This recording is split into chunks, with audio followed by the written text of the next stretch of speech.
friends. We're back. It's early. I'm so ready. Oh, there we go. Oh man, I don't know what happened there. What's up, everybody? How we doing today? Today we're gonna have some fun. It's gonna be a unique day. We're interested in something different. We're having a good time, relaxing. It's a little early for us, so we're gonna have to see what happens. But we are excited. Very excited. All right, so we're just having some fun today. We're relaxing. It's gonna be a little convo. I got all kinds of stuff going on all around me. Let's get rid of that. It's 105 degrees. Yeah, so we're getting going. As always, the usual band of misfits. Matt's here, Scotty's here, Leia's here. We'll see if it's like I said, it's early. We're not usually on this early, but we're gonna have some fun with it anyway. So yeah, we're just gonna wait and get a thumbs up when we're ready, and then we'll bring in our guest for the day. Okay, cool. So Stanley's here too. Okay, cool. So we're gonna jump right into this. We're gonna have some fun, and I'm gonna bring in our guest for the day. And if you haven't caught anything, we're going to go through a whole bunch of stuff. But if you haven't caught any of his stuff, I've been promoting his stuff on streams all week. But introducing Chad the Bird. What? Hey! How's it going? Is my mic okay? Can you hear me? Am I coming in clear? Loud and clear. Yeah. Well, good. I mean, that is loud. I'll do that. Hello, everyone. No, you come in as loud as you want. We like it hot. I tend to be. It's okay. We like it. It's also like 98 degrees here, so not hard to come in hot. Yes. It's 105 and it's like 5 a.m. here. So where are you? Like Australia? What's going on over there? We're in Vegas. Vegas. Yeah. Okay. It's early. Yes. No, it's noon. It's not early. It's noon. Yeah. Well, I mean, relatively early. It depends on for Vegas. A Vegas nooner. Vegas noon is very early. That is correct. That is correct. So a lot of people in my chat are we're a positivity stream, right? So we're not into the negativity. I mean, we don't mind having the conversation about things that people don't like. That's great, but we try to keep things on the up and up and on the fun. And so I've been catching your act. I've literally watched every single live full set you have on YouTube right now. Oh, thank you for that. And at nauseum, I think my partner is like, I'm leaving for the day. I've heard this voice all day. I can't listen to it anymore. So she's gone. She's like, okay, yeah, she had to bail. She's like, nah, not today. I can't do it anymore. I can't even listen to me for that long. Oh, it has been a hoot. I've got the other guys that are in our little band of misfits, and I've been plugging you to them. They've been looking forward to this. A lot of my channel doesn't. I don't know what they do, but I don't. Matt Cave, I see in the chat. Hey, thank you so much. I'm glad you like the pinball stuff. Well, Matt Cave is a retro gaming channel. Oh, so nice. All he does is retro gaming. He's skyrocketed the last year and gotten over. I think he's at like 13,000 subscribers. Well, now. I'm gonna follow you, Matt Cave. He is a fantastic retro gamer. But yeah, he's one of our OG buddies here at the channel, and we've been rocking together since like he had like 5 subscribers. So he's a great contributor, and we've watched the pinball stream you guys did the other night, and he's like, this is awesome. And so I'm sure he's watching a lot more of that.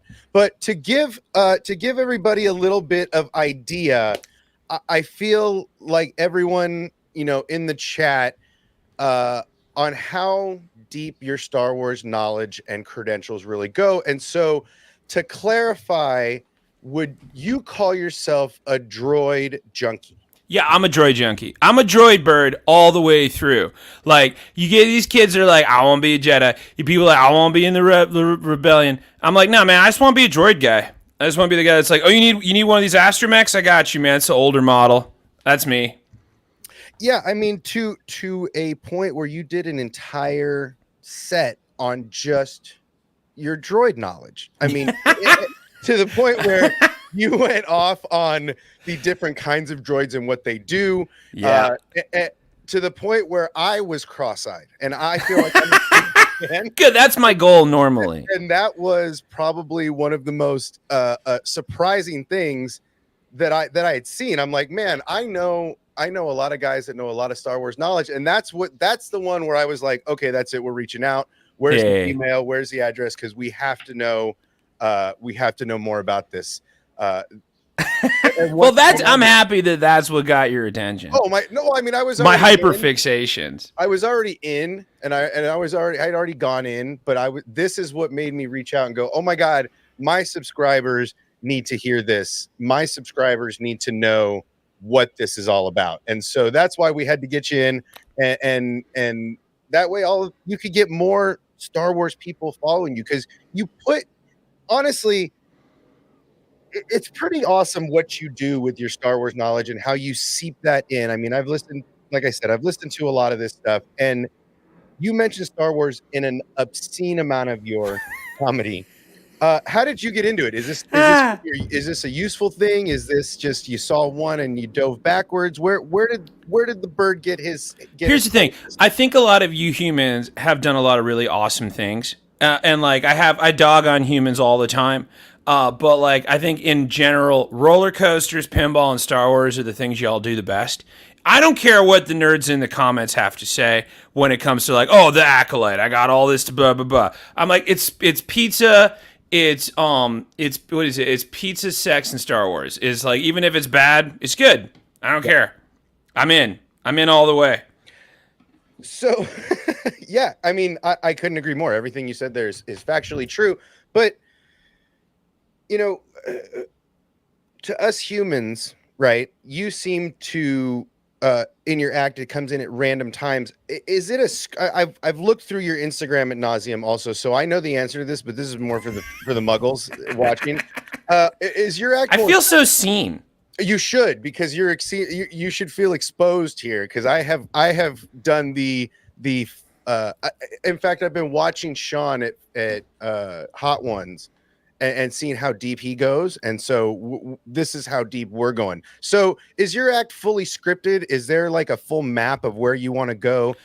Like it would be a YouTube video, or do you have like points and things that you bounce off of based on what the crowd is feeling? Like kind of like a little bit of both. Like if I'm doing the show over on the show that you like, if you see me do any bits live in front of people, that is a little mix, because like the show that I do with the Green Mill, which is the majority of the content that you see me do, which is that like divey looking bar you see where everybody's half awake in the front, they're listening, they just pour heavy there.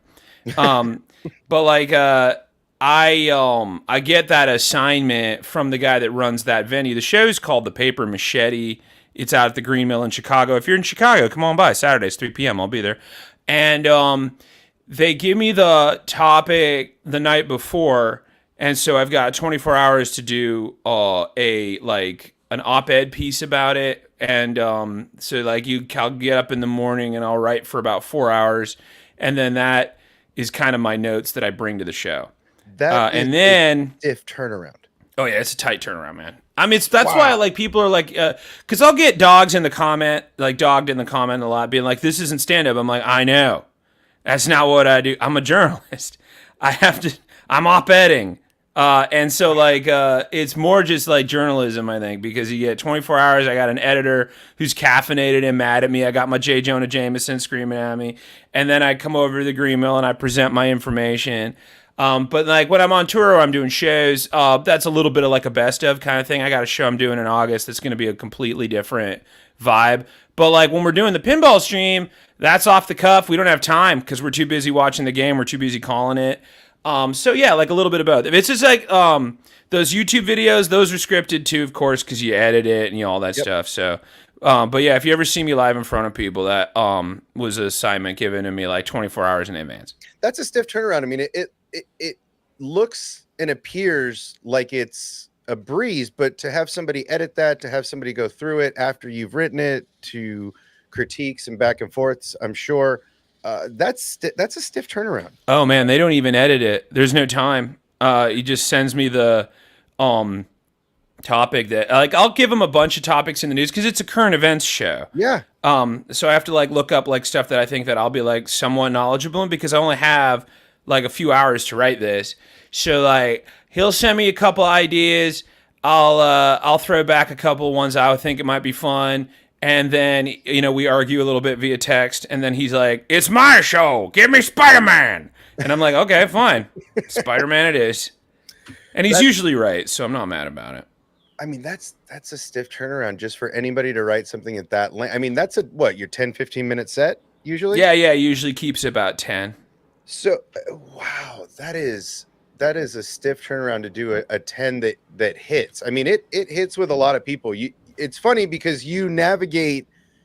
Me and the guys have talked about this. Your timing is fantastic. Oh, thank you. Like your timing is really, really on point. Not just based on the room, right? It's more than that. It's your timing with your layout and the way you wait for people, because your audience, those guys are drunk. Yep. Right. So where does that timing come? Because like I said, I went through Dive. I got my cards here. I'm totally Bill Maher'ing this shit.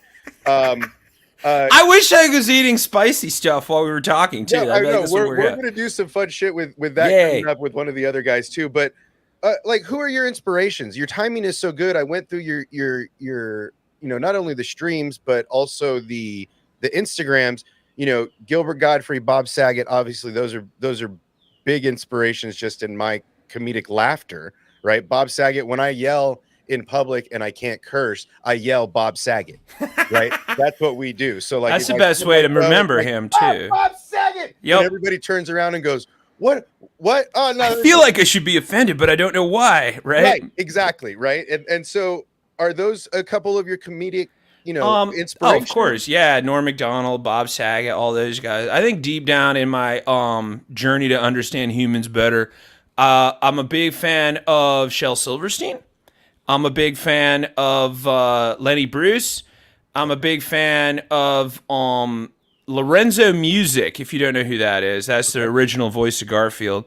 But like, if you're talking like modern day comedians, I mean, you can't go wrong with like Hannah Gadsby. Can't go wrong with I just saw somebody yesterday I thought was dope. I think there's a lot of really cool ones that are out there right now that are really jamming on. Mitch Hedberg, Bruce, Bill Hicks, all those guys, Carlin, Leary. I don't know, just like anyone who's mad and hyperfixated like me, I usually kind of gravitate towards. So Sam Kinison. Oh yeah, well Kinison loved Leary, or Leary loved Kinison, so there's a definite pipeline there. But Bill Hicks above all in that respect, because he was the guy that was like, this is how you do this. And then they were like, well, I can do that and then make it like pop culture. And he's like, okay, well, you can do that or not do that. And so I'm also going to have him on the top of the mountain, I guess. But that's just from doing dives on what everybody's into, Right. A lot of it just comes down to like, if I'm going to talk about a topic, it's like, well, I only know one way of expressing myself, and it tends to get a giggle. So I just go with it.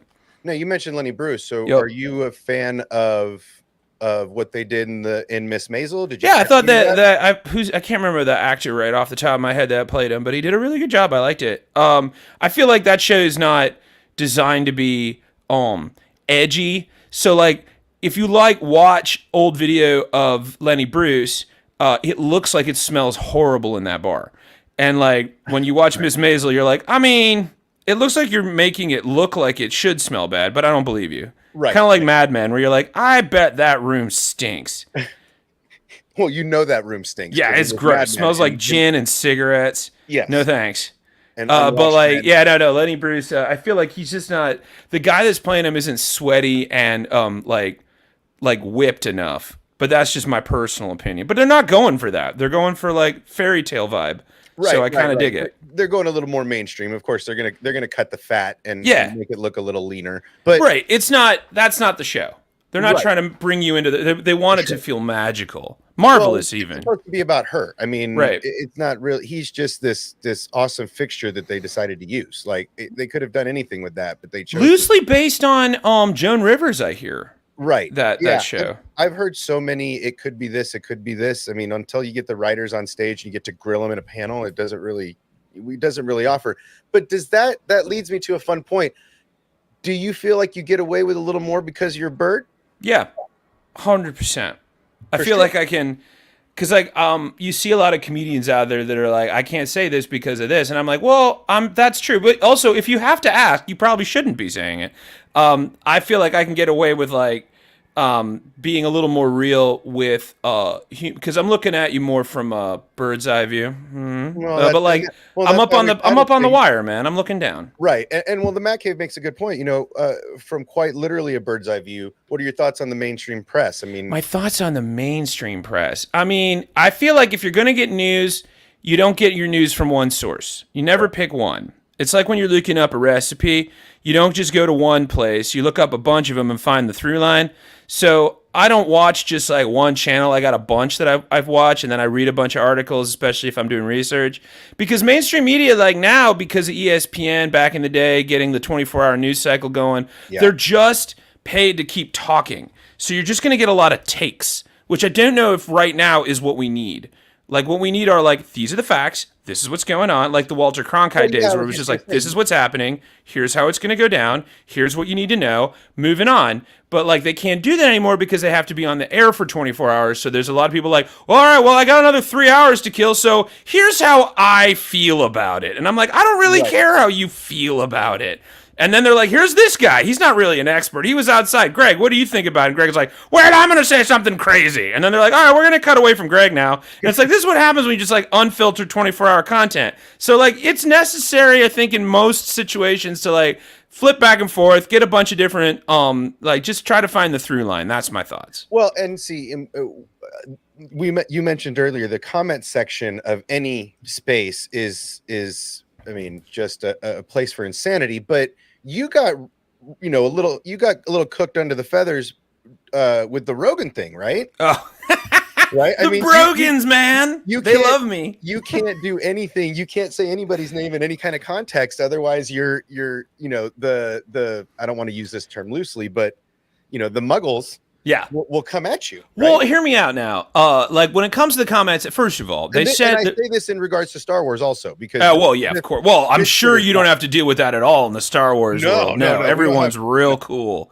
The internet to me is like a rest stop bathroom. Like it's super necessary. You need it. But you're gonna see some crazy shit on the wall. Just prepare yourself for it. Because it really isn't going to hurt you. It's not going to hit you. It's not going to come at you. It's just somebody in that moment while they're taking a dump was just like, I'm mad about this and I've got a Sharpie for some reason, and then scratching some crazy stuff, and then they're done and they've left and they've done nothing at all except just write their thoughts on the wall. And so like you kind of just have to skim it.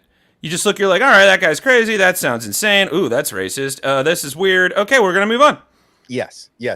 I mean, in analogy here in Vegas, you just got to go down to the tunnels, and you'll find some of that all over the place. I was just in Vegas not too long ago. I love Vegas. I mean, this place is a bird's paradise, man. Just find some shade, and there's something entertaining to watch. Nothing wrong. I can be inside all day. Don't have to worry about it. Not everybody's as hungry as they are in the Midwest, so I can get around it in the summer. Well, especially in the summer, everybody who's hungry is hiding inside. Right. Nobody's outside, so it looks like a paradise. But you went to the Pinball Museum, and I'm sure you had a blast. That's one of our favorite places. We go once a month. Nice. It is.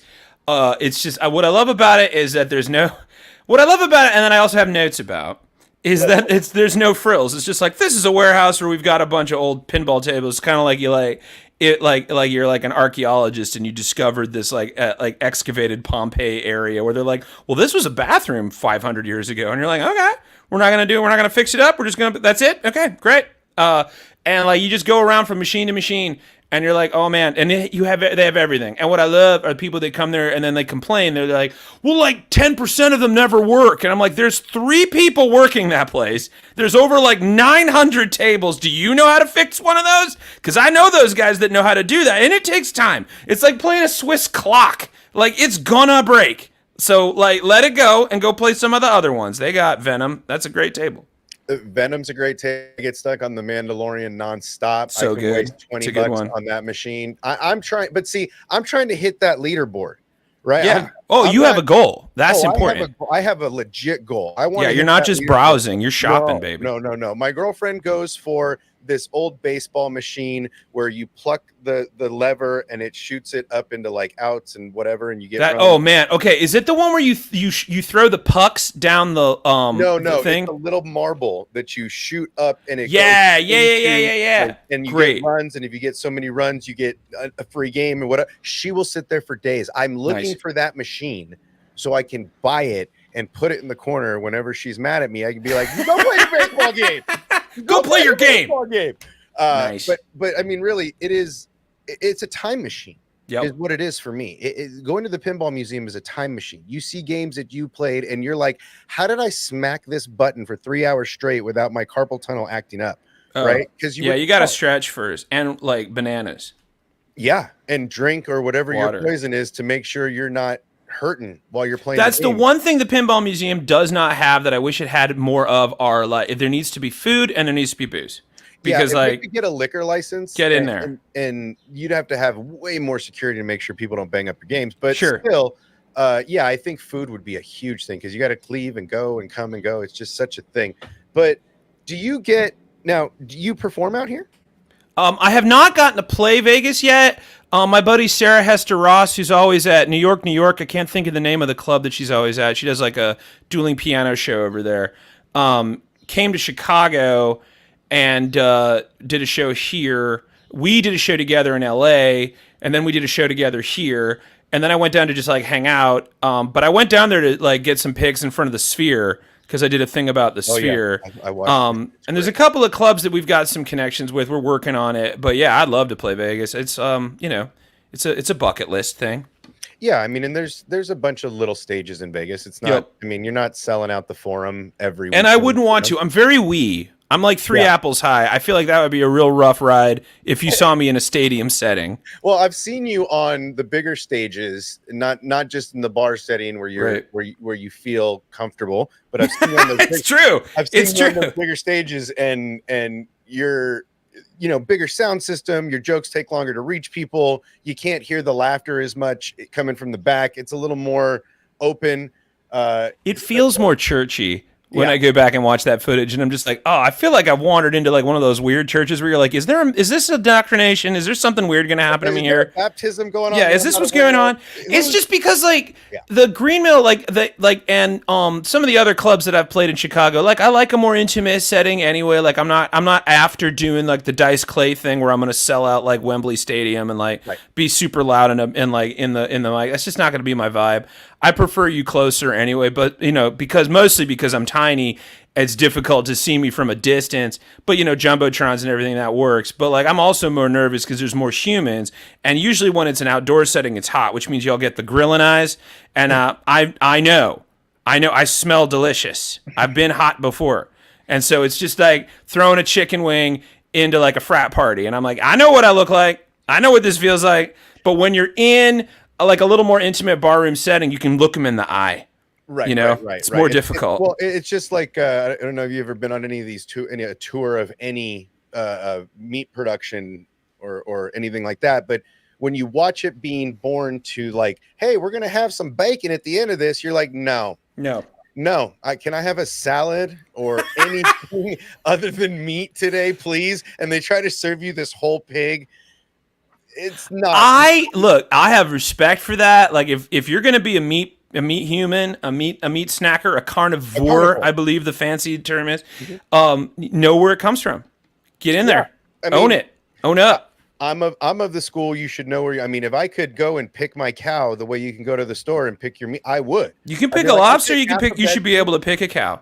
Yeah, though there are places out here, there are farms you can do it. You just have to get on a waiting list. But you can do it. I love that there's a waiting list, guys. There's only because it's not like a lobster. They're like, well, lobsters are easy. Take it out, put it in a pot, done. Cows take prep. Yes, so you need to take some. Don't all come in at once. They take time to grow. Yeah, right? you've gotta grow your cows. They gotta let them get big, right? I mean, don't get me wrong. Veal sounds fine, but that seems awful. I just can't get behind it. So just wait till it to grow up, and then. Well, you don't have to sell meat. I do love that you like your cows of age. I do. I feel like that's a good thing to always like. Healthy, on long life, grass, ready to go. Have life. Had some experiences. You can really taste the stems and the hash and the crap at the bottom of the weed barrel also, right? Like let them have some buzz, right? Give it a time. Give it some, let them have the time of their lives. Well, you don't have to twist my arm. Being of the avian persuasion, I'm like all about. I'm a vegan, I guess, by choice, but because there are birds that eat meat, as I've read about. Well, and you come from dinosaurs, as you eloquently put in your act. So I mean, you should be okay with at least kill what you kill. Kill what you can. Yeah, kill what you can. That's a good message, especially in present day America, that we should be spreading on the internet. You should kill what you catch, right? Like, kill what you catch. Yeah. Like go get your meat. I mean, I guess pescatarian because I like a fish. I'll have a fish. Get your fish. Do you teach a human to fish? They'll find a way to make it dry. Anyway, well, and teach a human to fish, and they will exploit the sea ad nauseum. So, do you feel like you get more laughs in your act from the Star Wars fans or from the Muggles, the people that know what you're talking about, or do you get the groans from the Star Wars fans and then the giggles from the people that are Muggles? It's so interesting because you can always tell when there are Star Wars kids in the room when I'm doing a show because I'll mention something and I don't know, I'll make some like a Twi'lek joke or something, and you'll hear one guy in the back go, "Ah!" And I'm like, "Yeah, he gets it." And then the people in the front are laughing because they don't know what I'm talking about, and I'm aware of that. So it's just like, no, I know you don't know what this means, but this is for bro in the back who just like guffawed, and I'm like, that's for you, man. You're welcome. But no, I mean, it's kind of both. Like people giggle because they're nervous because they don't get it, and then that sort of makes me laugh. Because I'm like, oh yeah, no, you would not. If you don't know, then you don't know, and then this joke is not for you. So in those moments, is that stuff in your script, or are you going off of your archive of nerddom into Star Wars stuff for that guy in the back of the room on a cliff? Or is I feel like it's a little bit of both. Like because I don't often get asked to do topics that relate to Star Wars, but I will try to find a way. You find a lot of ways, and sometimes in the moment, and you can always hear me do it because I'll be like, okay, and I'll lean in and be like, okay, guys, go with me on this one. That's when it's just like, here we go, because like something clicks in the brain that makes your recall go, oh, wait a minute, it's like this, and you're like, yeah, I got to get this out. Oh, and with Star Wars, that's life. Right. Yeah. Like, I don't know if you're a Lasso fan, but like, Danny is Star Wars, for me, Star Wars is life. Yep. Right. Star Wars is also death, but Star Wars is life. Right. And so, well, it's his light side and the dark side. I mean, but it's the circle. It's the circle of life. It's all the it's the wheel of fortune. But yeah, I mean, it's interesting because like I've watched you go into some stuff that even crosses the nerdiest of nerd eyes. Like your lore is deep. Does that all come growing up with books and reading books? Because that go from watching movies. I mean your knowledge is, and we're going to get into that more in a sec, but your knowledge is deep. Like it's deep. Look, like it comes from, I think, being, how like when you get into a thing, again, I always use the word hyperfixation because I feel like that's the best way I can describe it. It's just like once the brain clicks into something, you just go with it, you just ride it out. And like Pinball is a big one with me. Star Wars is a big one with me.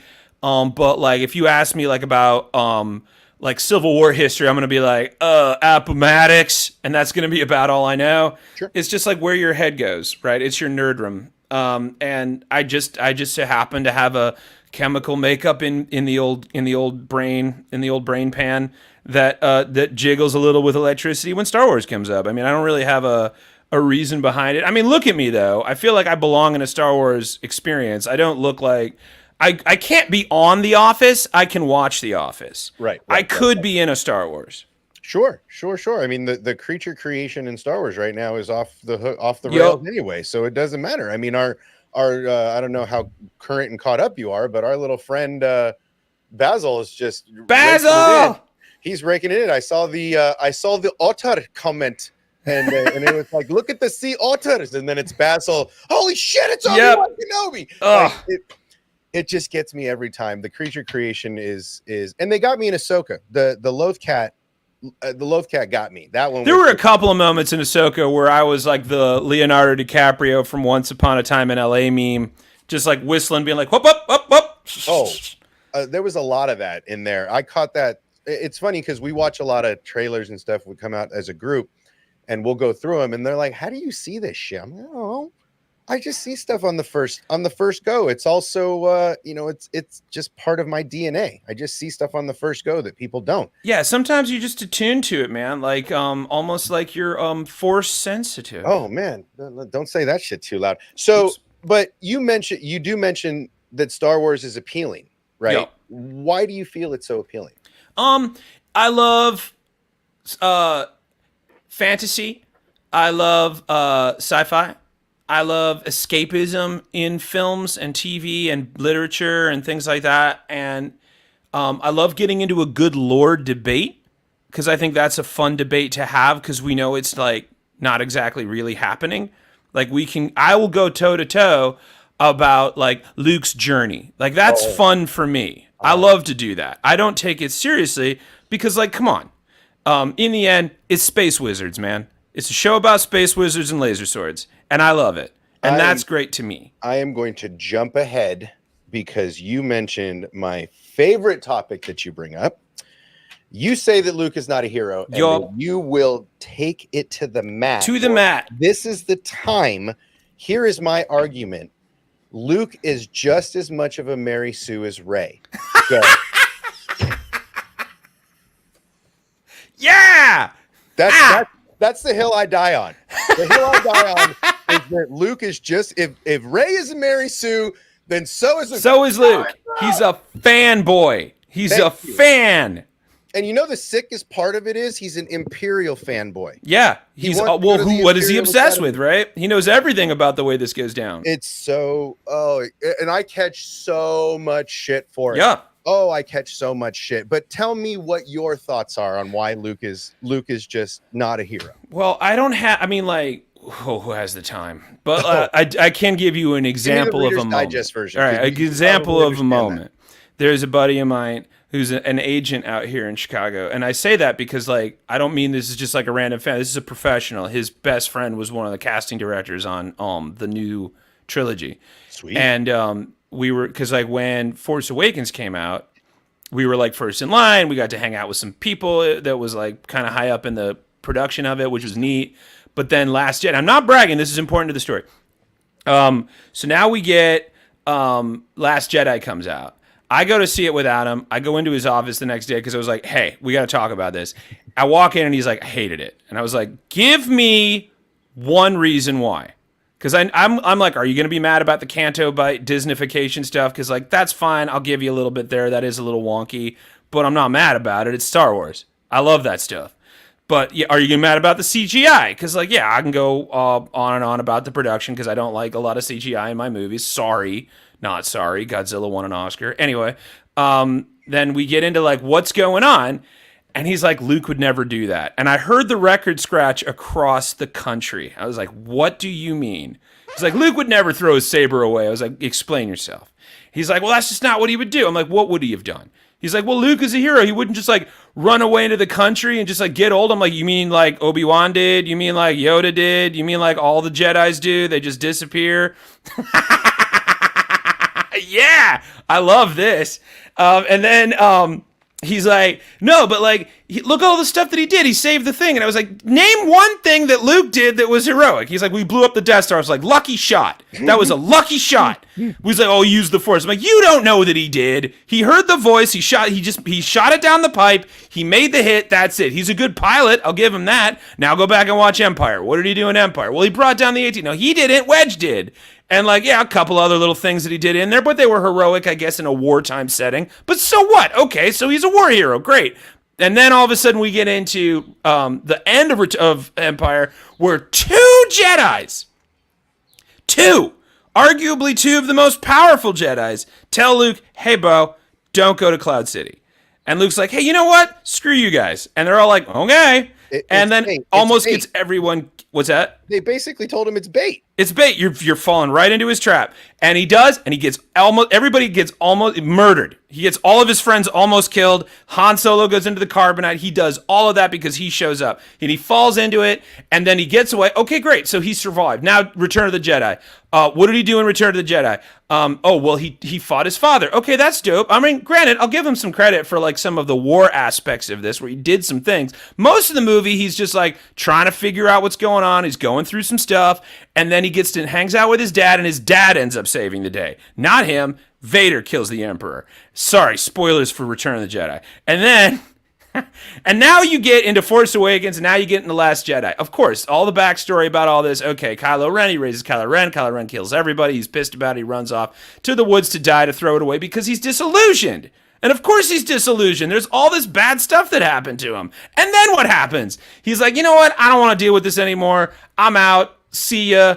Count me out. Bye. And then, Rey brings him back in, and I'll give you that Luke does one heroic thing at the end of Last Jedi, and that's distract so that they can get away. That is pretty cool. And, dies doing it. All right, I'll give him that. But that's it. That's where he's at. Anyway, that's it. Great dive. I love it. I'm in it. I'm sold. For me, it's PTSD. Yeah. Right? I mean, it's unfathomable for a hero as such as Luke to have PTSD after, killing millions of people on the first Death Star, almost causing all of his friend to get captured and frozen for however long, Han was trapped. He did come and rescue his friend, right? He went in for it. Yeah. He went in for him, but it was a team effort at the end, right? Who saves the day? Dude, this little dude right here is the hero of Star Wars, right? He's the storyteller. He's always coming through in the clutch. R2-D2 is the biggest hero in all of Star Wars. I'll give you, man. R2-D2 is a little badass. Saves the day so many times. With the saddest story in all of Star Wars. He watched him be born. He watched them both die. Like, that little dude watched some shit. Yeah. But he's a hero. He's the one. Hey, where's Luke's lightsaber? R2's got it. Yep. Hey, who programmed this? R2 did it, right? Yep. Who saved him in battle all the time? R2 did it, right? That's right. Droids are the hero, man. They're going to always be I'm going to always lay on that one. I lay on that sword all the time. Every day. And that's the struggle. All the time. Because I'm like, BB-8's the hero of the new trilogy. R2-D2 is a hero of the old trilogy. In fact, it goes all the way, because George Lucas decided he wanted to keep going with it, he goes all the way back to the original trilogy, which is not the original trilogy. It's the same, whatever. When R2 shows up in Force Awakens and he's just out, I'm like, yeah, take your rest, man. Don't wake him up. Let him be. He's had enough. And it almost feels like to me, that's his protocol. Right. He's not allowed to wake up. Right. Luke. So, the reason I mentioned R2 having the saddest story is, he got left on the platform at Mustafar only to be picked up by Obi-Wan and Leia, and then Obi-Wan and Padme, and comes into Leia's service throughout, whatever. But ultimately, every time, and that's why he jumps in the swamp after Luke, because the last time he said, "Hey, R2, stay there," dude never came back. Right. So he's got a lot of PTSD. They never erase his. He's the only droid in the entire history of the entire galaxy that never has his memory erased. Right. And if he does, he's got like 10 backups somewhere stashed that he's got protocol to go find them. So he goes through all of this stuff, and at one point, Luke's like, "This is where I'm going. Find me when it's time. I'm done. I can't do this anymore. Look at the bodies on the floor." Right. And this is all my fault. And blah, blah, blah. He goes through all this. And that's, to me, that's the hero's journey. Right. It's sacrifice. It's the Jeff Bridges and Tron. Right. I'm taking myself off the board. Whoa. That's an awesome reference. I'm just taking it in. That's pretty great. Think about it. Right. Like, what did he do? What did Flynn do? Right. To checkmate somebody that was far superior to him intellectually. He's like, well, I'm not going to play. I'm going to take myself off the board. Taking myself off the board, man. That neutralizes your ability to grow, right? So Kylo Ren was stuck. Snoke was stuck. They were stuck because they couldn't really amass more power because Luke was off the board. Right. And so he's like, look, I can't do this. I'm taking myself off the board. People want heroes to be like hack and slash. Like, get in there, haymaker, and walk out like chair Like to the head in the Luke middle of and the cage match and Mandalorian. walk away. And sometimes that's not how you win, especially if you're a Jedi, because Jedis are thinkers and they know the way of the world. They see the board. And Luke's whole thing was like, hey man, this is the only way this is going to work is if I take myself out, they're not going to be looking for me anymore. I've got no skin in this game anymore. I'm going to let the ages play this out. And then that's the best way I can like nip this storyline. You know what I mean? Well, I mean, Ren spent all of his time looking for Luke, so he wasn't focused on the upcoming rebellion, right? Right. The upcoming resistance. He wasn't focused. They weren't focused. They were looking for the Last Jedi. That's exactly what Flynn did in Tron. Right. Luke spent all his time figuring out a way to get to Flynn, right? Because without Flynn, there's no winning. And that's the way I felt like those parallels were so brilliant, but it's okay for a character like Flynn to do it, but not for the almighty hero that is the almighty, the one and only, the only hero in all of Star Wars. Right? I mean, come on, man. So I Tell me how you really feel. Oh, I die on this shield all the time. All the time. I catch the look again. I'm the purveyor of positivity in the Star Wars world, right? Like, thank you for that.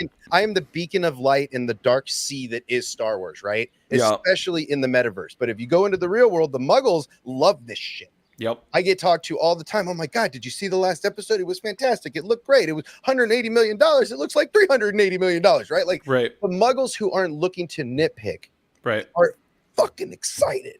Yeah, because it's fun. It's fun. It's just fun, man. They can relate to somebody, right? Everybody's there. Like it's just such. I die on this sword constantly. Yeah, people dogging on the Acolyte. I just don't get it. I mean, like if you really want to get into like some of this looks funky because like it's really like it's like 4D and it's too clean. That's my only concern with anything that's coming out from the Disney Star Wars world is that it's clean. But it's supposed to be clean. It's right. supposed to be in this time of the High Republic. It's however, like, I mean like even when you're in like a cave and you're supposed to be covered with goo, it's just so pretty. Yeah, but I'm like Star Wars again, getting back to smells. Star Wars looks like things smell bad. Like when you're on, like you're in the ship, it looks lived in. There's a lot of couch, like that looks like, oh, that has been farted on for centuries. And that I love because it feels real, feels lived in. I feel like some of the Disneyfication of Star Wars, the people are missing the point when they're just like, this looks dumb, blah, blah, blah. I'm like, no, what you mean is that it looks clean. Right. And I think that there's an issue there. Sure. I think that's an okay critique where I'm like, yeah, man, you need to dirty it up a little bit. They took the cleanliness of the High Republic and they went too far across. Too far a little bit. I just feel like that's my only concern with anything I've seen so far is that I'm like, yeah, I just don't buy that this person's dirty. It's just the dirt's too clean. Yeah. No, for sure. It's like those moments. It's Matt like Cave. No, it's serious. This is history. Well, and speaking of cleanliness, so you have talked about Thrawn. Yep. In your act, many a times, and let's just talk about him for a hot second. You say, and I quote, one of the greatest characters since Yoda. Please elaborate. Oh well, okay. And okay, let's throw me a softball there, man. I actually made another card just for a follow up because I knew I was going to throw you hard. Okay, let's start with. Multiple choice. What is the best, in your opinion, Thrawn variation? I know the answer to this already. Is it our Rebels Thrawn, our Ahsoka Thrawn, or is it our Timothy Zahn Thrawn? Well, okay, I don't know if that's fair because Timothy Zahn kind of created Thrawn sort of a bit because that's like the first time we see him. So obviously I'm going to go original because I love the Timothy Zahn books and I'm still bitter that that's not what the new series was going to be, and then now there's a Legends series and all this stuff. So like you had it right there, it was fine, we liked it, and then you were like, no, I want to do my own thing. And we're like, why? Why do you want to do your own thing? This is great. Timothy Zahn worked so hard, so yeah, I'm gonna do that. But like if we're doing new stuff, I love Rebels, man. I'm a huge fan. So and I always love seeing live action anything. Happy to see. Is Mads? No, it wasn't Mads. Was it Mads? No, who was? It was a Mikkelsen, wasn't it? Yes. Yeah, because he was the voice in Rebels, right? Yes. Right. And happy to see him in it. That part was cool, but I don't know, man. Rebels all the way. Okay. Yes. Yeah. Oh, I agree. I mean, I think the books show a calloused, very calculated character, which I really enjoy, and I think they honored that in Rebels because he is ruthless. He's cold, man. He's cold. He's callous. He's calculated, it may not be the backstory that was brilliant. Look, I'm a big fan of go with some of the stuff. I have several copies of the Ahsoka book. I think that's the direction they should have gone more with, either Tales of the Jedi and her story there, or with this new show and add some of the background stuff, including that into this. But whatever, I'm not the creator. I'm not the one that's done an apprenticeship with George Lucas for 20 years. So what the hell do I know? Right. Yeah. But, you know, Thrawn, I mean, why is Thrawn one of the best characters in Star Wars? So, like, first off, if you're going to do a villain, I love a villain that is, like, smarter and having fun being wicked. And I feel like Thrawn a lot of the times... Yeah, it's Lars Mikkelsen. Thank you. It's one of the Mikkelsens. There's too many. Yes. But there's enough Skarsgårds. There's too many Mikkelsens. I feel like if you're going to be cold and calculating, you also need to kind of be having a good time being wicked. Yeah, exactly. Stole the show from me in Rebels too. Because he's having a good time doing it. Vader doesn't have fun. Vader's just like vengeance forward. He's never in a good mood. I mean, we get a little bit of Anakin good times in the prequels and stuff, but like just like Vader as a villain, as a standalone villain, he's never having a good time. He's your angry dad. And that is terrifying, of course. That's why he's one of the greatest villains of all time. But Thrawn is like a creepy cousin that you're not nervous to hang out with, because he's kind of hanging out with you, and like he's gonna be like, hey man, you wanna go to this club? We're gonna go into this club. I know the owner. Like you don't know for sure if this is gonna work out, but you know he's gonna be fine. So you want to hang with him, but you have a good feeling he's killed a small animal for fun. Oh, absolutely. Right? Yeah, but okay. like not in a sociopathic way. He liked it. Yeah. Right. And that is what I think makes him so fascinating, is because he's like, he reminds me of like, because he's smarter than you, he's bigger than you, he's better than you. And like he just chose to be like, he's a Slytherin through and through, man. You know, like just doesn't give a shit. And there's just something fun about hanging with that. It's kind of like and why I kept talking about like how he's sort of the best since Yoda, because like Yoda's the same way except for good. Except he's a good guy, but he also doesn't give a shit about you. Like the majority of his time talking to Luke is him just like he messes with Luke at the beginning. He's like, I'm gonna screw with this kid's mind for a minute, and then when he starts talking to Luke, he's just like, all right, I'm gonna lay it down. I'm already bored with you, and like he gets exasperated with him. Like at one point, he just kind of goes, and I'm like, yep, same, because he doesn't care. Because he's like, I'm going to do my best, but if it works out, great, but it's not up to me. And it's same deal with Thrawn. Like, I feel like he's kind of like an evil Yoda. And I don't mean that in like, he's like a fun, funky, weird little wise guy. I feel like if Yoda was like evil, I feel like he would be like a Thrawn. Like, he doesn't care. He's having a good time doing it. He's got a sense of humor about it. He's witty, but he's ruthless. Well, yeah. And the way he talks about, you know, I'm taking a little bit of Sabine's work, and I've got Harris shit over. I'm just taking some shit just for memories, because you'll all be dead soon. And well, I love what Matt Cave said here: torture villains versus pure villains. One is constantly in pain, while the other's just living their best life. Yeah, couldn't have said it better. That's why I love Thrawn, because he's not tortured. He's doing exactly what he's supposed to be doing, and he's like, yeah, man, this is my jam. And when we're done, churros. Yeah, I mean, he's even in Ahsoka, they played it the same way. I think it's fun to watch when people are surprised, even in the show, about how cold he is. Like, yep. Oh, that's fine. That's an acceptable loss. Moving on. Leave him behind. Bombard the settlement. We have more troops. Don't worry about them. Like, it's cold. It's calculated. He's also like, and I know this is like ironic, I guess, probably, maybe. I don't think I understand irony perfectly, but like anyway, he's also really clean. And like that's another thing I really dig about his vibe, is that I love the Empire's vibe in all of the books and all of the movies, because they really show like this is what like it's like everybody there works at an Apple store. And I'm like, yeah, that's freaky, right? Like you go into an Apple store and you're like, this is too clean. I don't like it. I'm uncomfortable. I'm afraid I'm going to sneeze and break something expensive. There's too many people on this floor for it to still be this color. What? Yeah. Why is it so white? Everything is, I can see through all of these windows. It's like 4 p.m. How are there no fingerprints on this? Yeah. And that's like Thrawn. Why is he so clean and kept? There's just no way. You've been in battle for days. Not a hair is mussed. His uniform is crisp. That's creepy. Even in his exile, which was even more creepy, which is what I found even more entertaining, is like all the rest of these dudes are being held with bubblegum and hopes and dreams, and your shit's ironed and bleached and pristine. Your hair is cut. There's no He beard. got up earlier than all of you just to get a new uniform out. Ezra looks like he has been in the apocalypse, walking around the Walking Dead like Rick Grimes for freaking years. And you look like you just had brunch on Madison Avenue.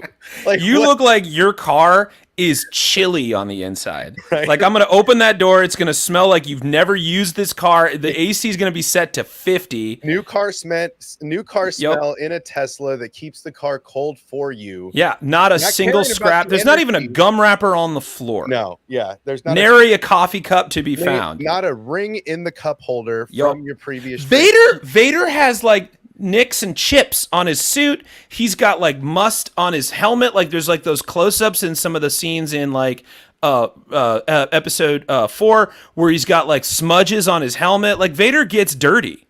Well, he never the twisted thing about Vader, and this goes to context of his, his plight, but he never gets any upgrades. Right. 19 years, he's rocking the same. It's like school buses in America.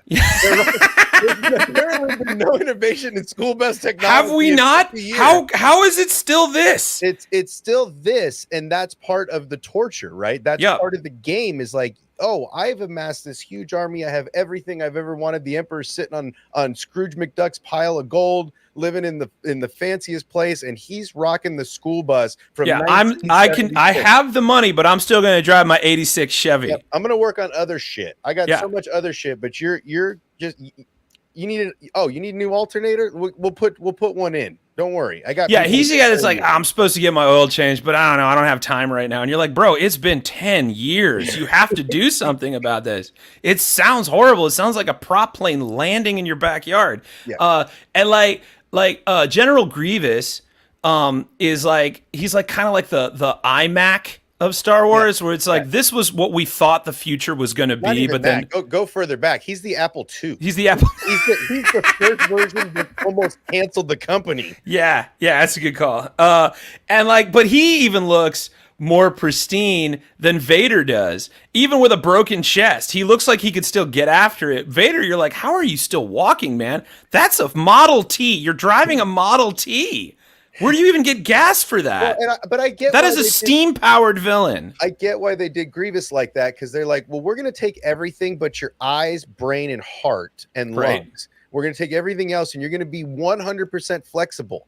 And we're going and you lose the leg. That's okay. Go back to your ship. They'll put a new one on. Put a new one on you. Right. It was all. It was like a used car salesman, right? He was like, "Oh, you break something, don't worry about it. We'll take care of it. Bring it back." We got a deal. Oh, look at that! You need new fingers. Not knowing he was Vader's prototype. Like, how much of a person can we take away before he's still moving? Right. I mean, like, but that and like, okay, just for a little sidebar here. Anybody, coming down hard on the Palpatine storyline, where they're like, that doesn't make any sense. I'm like, of course it makes sense. That's Palpatine's whole thing, man. Like, he loves taking people apart. He loves trying to make droids into people, and it doesn't work. So he's like, all right, well, that doesn't work. Let's try clones. Like, none of this is that out beyond the pale for the man. So it's just like, I mean, I got my qualms with the fact that that's the storyline, but we can argue about that all day. It doesn't matter. That's the story we got to go with it. Right. But if we're going to go with the lore, I'm like, yeah, that makes sense. That's Palpatine's whole thing, man. Well, and I've said this many a times, but that was Palpatine's whole move. Like him and Plagueis had an intense argument over Force essence transfer versus metachlorine manipulation. Like there's a huge backstory involving those two potato heads discussing which way is the best way to mess with shit to be immortal. Right. So ultimately, he decides that Force essence transfer is the best way to go, and he's just trying to find a vessel, right? That's his whole thing in life, is to find the perfect vessel. He had it, and his vessel went and fucked it up. He got a car accident on I-5 messing with another Ferrari, right? Like, instead, just come home, we'll handle this shit together, right? Like, you could have backed off, but your ego was like, I'm gonna push it harder, and boom, you're the guy in Ford versus Ferrari that loses for Ferrari. Exactly, right? And that's his thing. Like Right. that's He not can't let out. go. That's not out there. And like people that are dogging on Force Awakens for being like, well, it's just another Death Star. I'm like, have you seen how the military works? Have you seen like we still Bigger, better, use? faster, stronger. It's the same thing. It's just bigger and has cooler gadgets and such. We still use stealth bombers. We still use A-10 tank killers. Like we still use I know. old tech, man. It's just that's how the war world works. Right. And Well, like I love that. And I mean, I don't love that. I'm not a big fan of war, but in Star Wars, I love that. But what dictator doesn't want to live forever? Right? Exactly. Like, there's humans that have frozen themselves, or like, I'm gonna die, freeze me right before I die to bring me back and implement me into my new body. They're doing the same shit. Right. You're trying to do the But same like you shit. can do it in the land of space wizards and laser swords, so that, hey man, it's true. But It works. but this was Palpatine's things from Jump Street. To think that if he had 20 years to orchestrate the perfect executed plan to do this, that he built a place to do it away from all the bureaucracy where he could do whatever he wanted, and he was shadowing an apprentice through another being because he couldn't come into the forefront. There's so much logic to the thought process of this, because he had 20 years to think about it with no one really messing with him until Luke came along and convinced his father to betray him.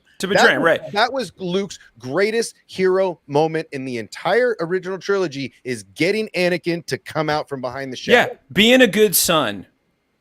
That was Good for him, bud. Great hero's journey. I mean, really. Cute. Don't get me Adorable. wrong, I love the original Star Wars, but this is the sword I die on, and this is my argument to that base that Yep. continues to say this is illogical. He wouldn't have done this. Really? Yep. Really? Because Nope. he did what he wasn't supposed to do. His mind was never. Oh, I can't.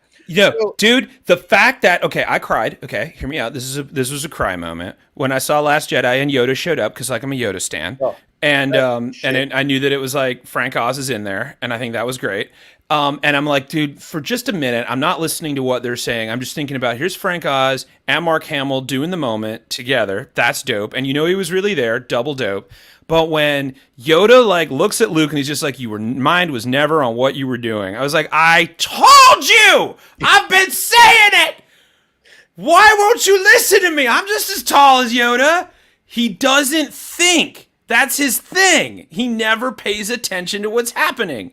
Yeah. Well, guys, and for me, I'm tired of it. That was one of my favorite moments in all of Star Wars for me, because I have apprentices. I mentor people. That is one of the things I feel like when I'm gone, my legacy will live on, not by what I did, but by the people I taught.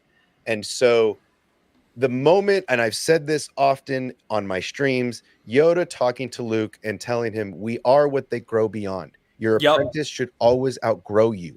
Because you have limitations. You should not pass on your limitations to your apprentice. That moment is what got me, because he's trying to explain to him through all these years, this is what I've been saying, man.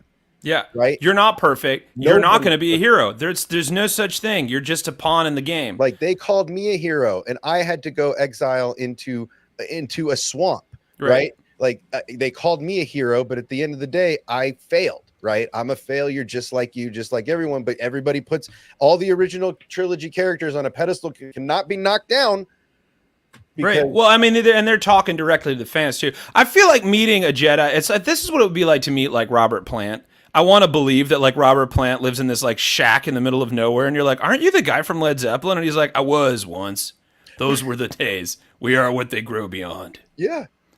I mean, it. That whole movie is about failure, Maria. Like, that's why I think Last Jedi is great and underrated, because like that whole movie is about what happens if you screw up. But you can't say that to anybody today, because failure is not looked at as any kind of you got to be perfect, which doesn't exist. There's a lot of successful people in the world, and they mention, I think Clooney mentioned it, the last, maybe one of them guys. You know how many times I failed? Right? Look at I think it's Lawrence Fishburne played a cowboy, a flaming cowboy in Pee-wee's Playhouse. I mean, he's Cowboy Curtis, baby. Not everybody remembers where you come from, and sometimes you have flops and sometimes you have failures, but it's part of being a human. It's part of being a sentient existence in this world, right? I mean, it's so hard to just not yell at people. Right. And that's the challenge. Everybody's like, you're so happy, you're so positive. No, you know how much it takes not say that here and then go scream in the corner after we're done on stream, because yes, there is some stuff that makes me mad, but I don't want to focus on that. No, you don't focus on the anger, but it exists. Say like mastering your anger, mastering your any kind of feeling that causes any kind of stress is not about pretending that it doesn't exist. It's not about ignoring it. It's not about suppressing it. It's about accepting it and being like, oh yeah, that works. Put a mask on. I tell people like that all the time when they come to Vegas. I'm like, listen, you talk about moving to Vegas. That's cute. Okay. And I appreciate it and I applaud it. You have to know the darkest parts of your inner soul if you're going to move here, because if not, that lady is going to find it out there. She knows how to pull it out of people faster than you learned how to not do anything. So to know thyself is a big part of living in my little city. Right. And it's a tough lesson. I've sent people home on buses and I've played for plane tickets because they've ruined their lives. But ultimately, like, you have to know thyself. And that's why I have a little more appreciation for the positive of Star Wars and why I try to be this beacon and not let out my frustrations. Yes. Were there stupid parts of Book of Boba Fett? Sure. Are there parts of Kenobi that absolutely sucked? Yeah. Yeah. But ultimately, was there some awesomeness there? Fuck yeah. Yeah. Right? Well, that's the thing about, that's what we're saying. It's Star Wars, sex, and pizza. Like, sometimes it's not great, but the fact that you're still doing that, the fact that you're a part of it, and the fact that you're doing even having that in the first place is pretty great. Like, just in general. I love that we're living in a time where my television watching is just like, I could jump around a couple of Star Wars shows, jump around a couple of Marvel shows. Like, come on, man. There's like 80s kids out there who have been fighting for this for like dragons 40 years, man. This week, man. Yeah. Come on, how are we not living in popular dragons? The fact that Thanos was a main villain in a movie that was so popular that everyone went to see it and everyone knows who that is. You tell somebody from the 80s that, they wouldn't believe you. Oh. They'd be like, wait, what? Guardians of the Galaxy? Like, yeah, it's #1 movie of the time right now. That's a glorious time to be alive, even if it's not 100% every time. You could even say that in the 90s or the early 2000s, because Marvel did such a piss poor job in its infancy that those people would have laughed at you. Right. Wait, you're telling me a comic book movie is a #1 movie in America? Shut the fuck up. Right. I mean, I saw that. I saw Secret of the Use. Because there's no movie. Yeah. #1. Right. That's how. Trust me. There's a lot of swords and a lot of shields that I've died on. Sure. But you do an amazing McConaughey. Oh, okay. I was watching one of your streams and you did a great McConaughey. Do you do a lot of impersonations? Is it something you enjoy? I mean, I think there's probably a little minor bird in my DNA somewhere in there. If I can click into it, sure. And it just kind of comes out. Like, there's just some voices that I think naturally we kind of gravitate to. I do McConaughey. I can do a Patrick Warburton, but my impressions are never like on point with the zeitgeist. It's always just something that clicks with me. Like, I can't do like a good JoJo Siwa. So, like, I'm not, like, on the finger on the pulse when it comes to impressions, but I got a couple in the pocket. Have you met any celebrities? Yeah, a couple. Well, again, what do you mean by celebrities? Like, because I've met people that are famous in their fields. Sure, that works. You say Neil deGrasse Tyson or Hawking. Right. Yeah. Okay. Great. So one of my I was gonna say, who's your favorite? Because that list could go on and on. Yeah, that could go on for a while. Well, I'm like Toily. I think Toily's a big celebrity right now. He's a buddy of mine. Like, we text. So that's one that I thought was. One of my favorite I met a celebrity stories ever. It's a little sad, but go with me on this. When I was in LA, I did a show. And this was with Toily and my buddy Bill Larkin and Sarah Hester Ross from Vegas. We did a show at Kulak's Woodshed out in L.A. Mm-hmm. And it was a really fun show, live stream show. It was good. And when it was over, this woman came up to me and she was like, I really love what you're doing. I love your vibe. Keep doing it. That was awesome. I'm a big fan. Walked away. And I was like, that was really nice of her. And Toily leaned over and was like, do you know who that was? I was like, no, I do not know who that was. And he's like, that was Allison Mork. That was the voice of Cherry from Pee-wee's Playhouse. And I was like, what? And then, I met Allison Mork, Cherry's voice from Pee-wee's Playhouse. She came up to me and she loved my stuff. And then the next day was when Paul Rubens passed. And so then I got to like hang out with all of those people because Paul, we were in the area where Paul lived. and like a lot of them knew him, and they were like, "Oh yeah, no, he was always around. He was at the coffee shops. He would hang out with people. I never got to meet him, which was a bummer, but like I got to meet his friends, which I thought was pretty dope. But like I think the biggest celebrity that I know that is a friend that like I could call on the phone is Puddles from Puddles Pity Party. He's a good bud. That was a hard meeting because he's like, yeah, I'm a big fan of yours. And I was like, I don't know what to say. I don't usually get starstruck because I figure, you just have a pay grade. Because, like, the show that we do out in Chicago, a lot of people come through. Janine Garofalo is a friend. She's a fan. And if she's watching, I also think you're one of the best celebrities. Calm down. And, like, Mark Maron's done the show a couple of times. Joel Kim Booster, Chris Redd, they're all buds. But, like, Puddles is, like, I mean, like, comes over and hangs out. And so, like, that would be the big Chop one. it up. Yeah. So, are you a conspiracy theorist person? Are you aside from Star Wars, do you get into the, any conspiracy theories, anything? I mean, I'm fascinated by the experience. I think that there's something in there that's very interesting about the human mind, cognitive dissonance, fundamental attribution errors, and cognitive biases, like how all that works. I think is fascinating. I think it's an interesting study. But for me, if it's like sounds so incredible, then usually I'm like, yeah, I don't know if it's that big a deal. Well, so, like, this connects to Star Wars. Are you familiar with the ancient Sumerian texts? I haven't. Well, this is lunchroom conversations. I love it. Are you familiar with the Sumerians? Well, I never met a Sumerian I didn't like. Are you familiar with the ancient Sumerian text? No. Are you? I mean, obviously, you travel, you scroll through. Yeah. I know what you're talking about. I'm not asking you to cite the ancient. Yeah, I was gonna say I don't know if I can text. give you a direct summary of the Sumerians. No. But there are conspiracy theories and speculations that George Lucas had an early conversation with an archaeologist about the Sumerian text that led him to his Star Wars tale. Do you think that's possible? I don't know. I feel like because Lucas has talked.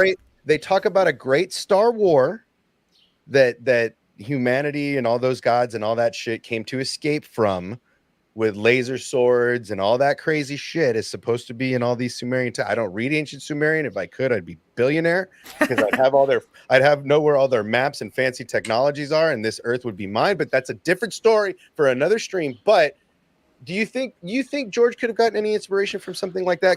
I think it's totally possible. George was a big reader. He's a big nerd. And like he loved his Kurosawa. And if you want to go back a little farther, Kurosawa would probably had access to something maybe possibly like that. So probably maybe down the pitch, but I don't know if like direct, but like, sure. Why not? Love it.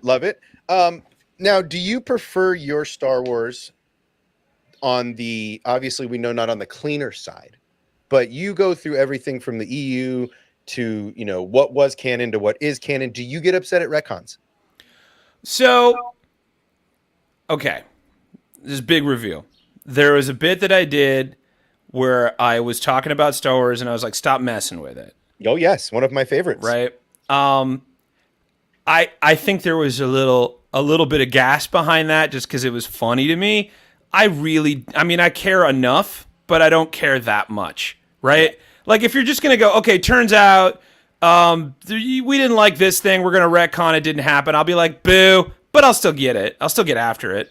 For me, it's kind of like getting back to the pizza metaphor.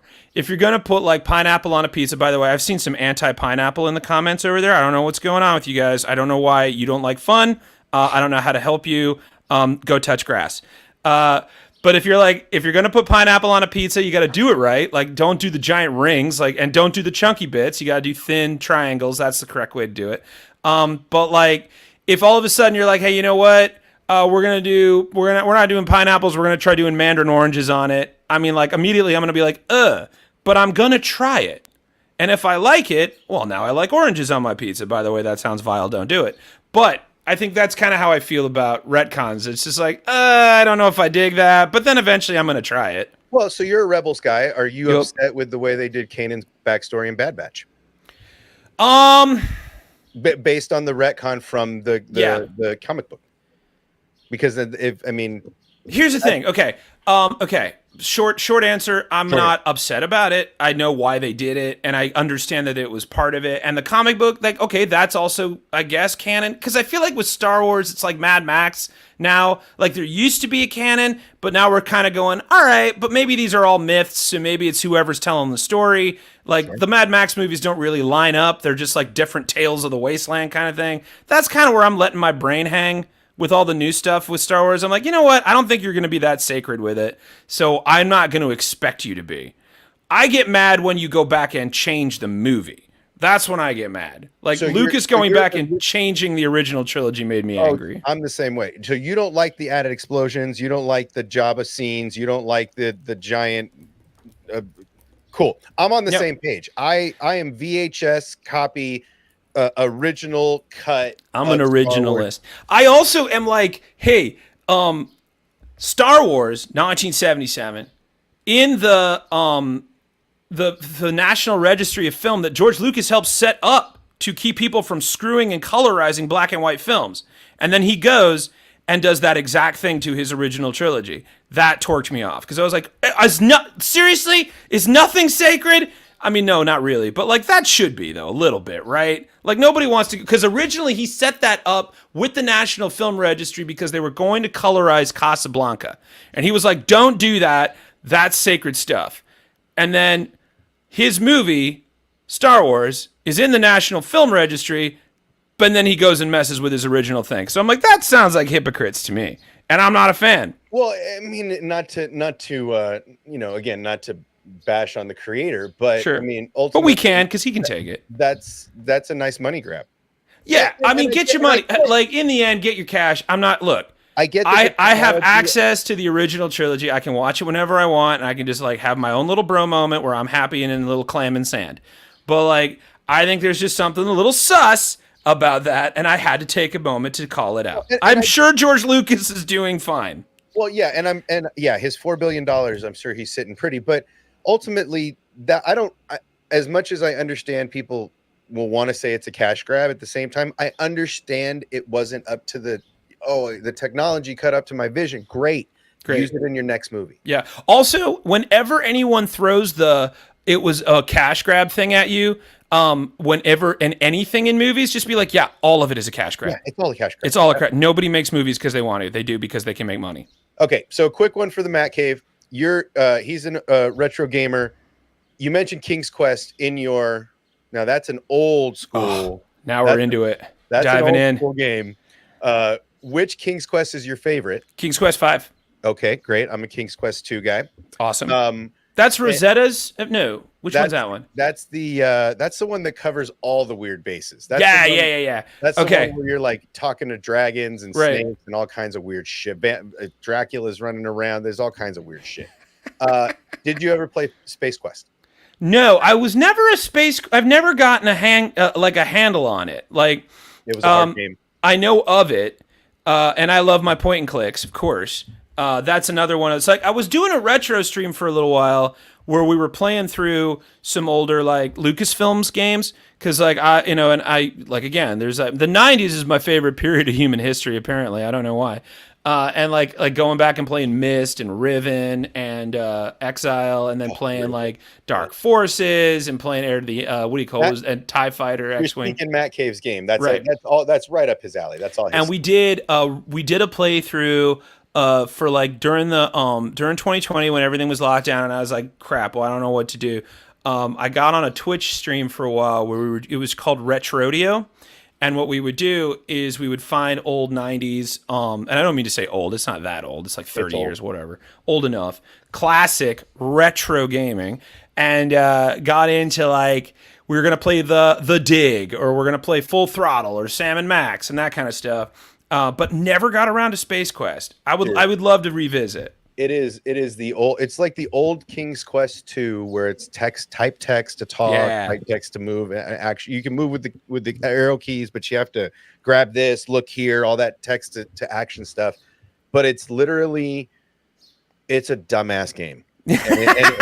of the time, that's what they were. Like Yeah. King's Quest 2 was a dumbass game because you're looking out for Goldilocks, but yet the bad wolf and the witch, but yet somehow the vampires are there and there's talking snakes, and you're like, who made this and what drugs were you on? And Where do you buy your weed? Like, was this before Quaaludes were off the market? 'Cause this is the only thing I could attribute. Like, There's a good, I think the documentary is called Insert Coin. I think that's what it is. Oh, it's amazing. That's the one where they interview Roberta Williams? Yeah. Oh, that one is top tier. That's a great doc.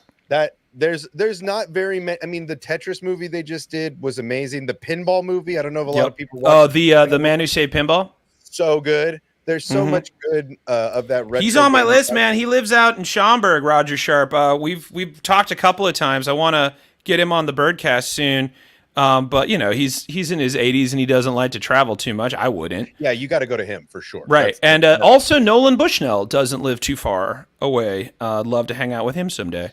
Yeah, now that's a whole different stream if we're going down the pinball route, because if we were going to go there, that's I have to be told to stop talking about pinball. Well, and that's how I am with Star Wars. That's why I created a channel, because everybody in the Muggle world was like, stop talking about Star Wars. We're not going to talk about it. This is what that's why your act got to me, because that's what people used to say to me. Right. They'd be like, we're not going to talk about Star Wars. It's true. Right? People always, I have to be told that.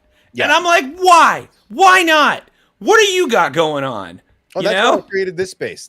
And then it started as this thing, and then I became, apparently, I didn't know I was a purveyor of positivity in this space. Well, I'm glad that you are. Positivity is the new edgy these days. Well, it's definitely the weird kid in the room, right? You didn't used to be the weird kid in the room being the positive guy. You used to be the weird kid in the room being the negative guy, and that's what I'm used to. I'm used to being the kid in the corner that's like kicking the rock in the corner because everybody wants to hang out with me because I'm negative, right? This is the same thing, but it's opposite. Right? It's like, wait, you want to be positive about Star Wars? Fuck you. Like, go kick rocks, kid. Get out of here. Right? So for me, I wear it as a badge now. Like, I want to talk to people and I want to hear your Star Wars perspective, because not everybody has the same perspective. And I appreciate that, because that's what Star Wars is about. Let go. That's my perspective on Star Wars. Just let go and swim in it. It was stated in a lot of the movies. It's all from a certain point of view, right? Yep. Oh, well, you told me my father. Well, that's not untrue. Sure. It's just from my point of view. My point of view. He's got a completely different point of view because I left him burning in a pile of fire. I'm sure his story's a little different. Yeah, he's got some baggage, man. It's all about, and that's what I try to do. I try to take as much. There's some stuff in Kenobi, but I really felt that they really. I have a comic strip. It's like 6 long that I'm having my artist work on now, about what I would like to see the sequel of Kenobi be about, right? And so for me, it's all about Mace Windu hunting down Luke Skywalker. I think that is an amazing story to tell, in both Kenobi having to kill his old master and friend to save the next generation, and as he buries him and puts him in his grave, you see Maul's ship fly overhead, because that's how he turns from young man Kenobi into old man Kenobi in less than 5 years, is by some Force lightning from an old friend who got Force lightning by a Palpatine. I mean, that's a solid pitch, man. So that's how does Kenobi age in less than 5 years? I got so many notes on Kenobi that I'm like, you guys aren't trying hard enough. I also think Kenobi should have started. Here's what I love about a good Star Wars. What I think the Star Wars the rubric should be for the Star Wars experience. If you're going to create a new thing, if you're going to start a new series, you start in the middle of the story, in the middle of the action, and then everything you learn is flashbacks, right? So like Kenobi, they hate the back to flashbacks. The back to flashbacks? Yeah. Oh, people hate the back to flashbacks. I don't know why you do. I love it. Back to flashbacks. That's the only way. That's the only way I can comfortably watch the prequels when I do like the binge watch, is I'll do the whatever that's called. I forget what kind of cut that's called. The legendary cut or something. Yeah. Where you do machete order? The machete order, thank you. You do like you guys all know, but for those of you who don't know, I don't know why you wouldn't if you're on here, but like it's when you do New Hope and then Empire, and then you do the prequels, and then you do Return of the Jedi. It's the best way to do it. And that's the way I think that you need to remember, like the people that are creating these Star Wars shows, remember that the way this works is like, okay, first Star Wars movie, you come right in on the action. And you're like, I don't know who any of these people are. I don't know who any of this is. I don't know what these robots are. I know that guy's bad because the music's telling me he's bad, and he just killed a bunch of people. That sucks. And then you're like, I don't know who she is. I don't know who they are. And then you learn in like conversations who all of this is. You put the pieces together as you go, which by the time you get to the final battle, you know who everybody is. The board's set. You're ready to see it all go down. And then in Kenobi, the problem was, right, they start off by like, there's this old man wandering around the desert. I'm like, it's Kenobi. And we don't know who he is. Well, it's because it's Kenobi. And then he opens up his hood and you're like, yeah, it's fucking Kenobi. I told you it was Kenobi because the name of the show is Kenobi, and I wouldn't be here if I didn't know who the hell Obi-Wan Kenobi was. Don't insult my intelligence, and don't try to make this show for the generation of people who don't know who Obi-Wan Kenobi is. That doesn't make any sense. Just started in the middle. That show should have started when he was rescuing Leia from the ship. When it was just like episode 1 should have been him on the ship rescuing Leia, getting her, because like there's all you need to know. Oh, there's Obi-Wan Kenobi. He's right there. Who's he trying to rescue? Princess Leia. Dope. Again. Uh-oh. Yep. And you're just following through the thing, and then he does all that, then he runs into Anakin. That's episode 2. All that wraps up, and now he's alone in the desert. Now he gets to be the wandering Ronin. And that's the rest of the series, is him just like wandering in the desert, coming up with adventures, being like Blondie from like Good, Bad, and the Ugly. Just like he shows up, saves the day, moves on to the next village. That's the Obi-Wan Kenobi show we should have gotten. Well, and you know, people complain again. I could go through people's complaints, but you know, where's the budget? Where's the budget? Well, you guys got to remember they made 2. Right. They made a complete anthology movie basically that he only appeared in the last 20 minutes of the whole thing, and they were like, "Hello, no."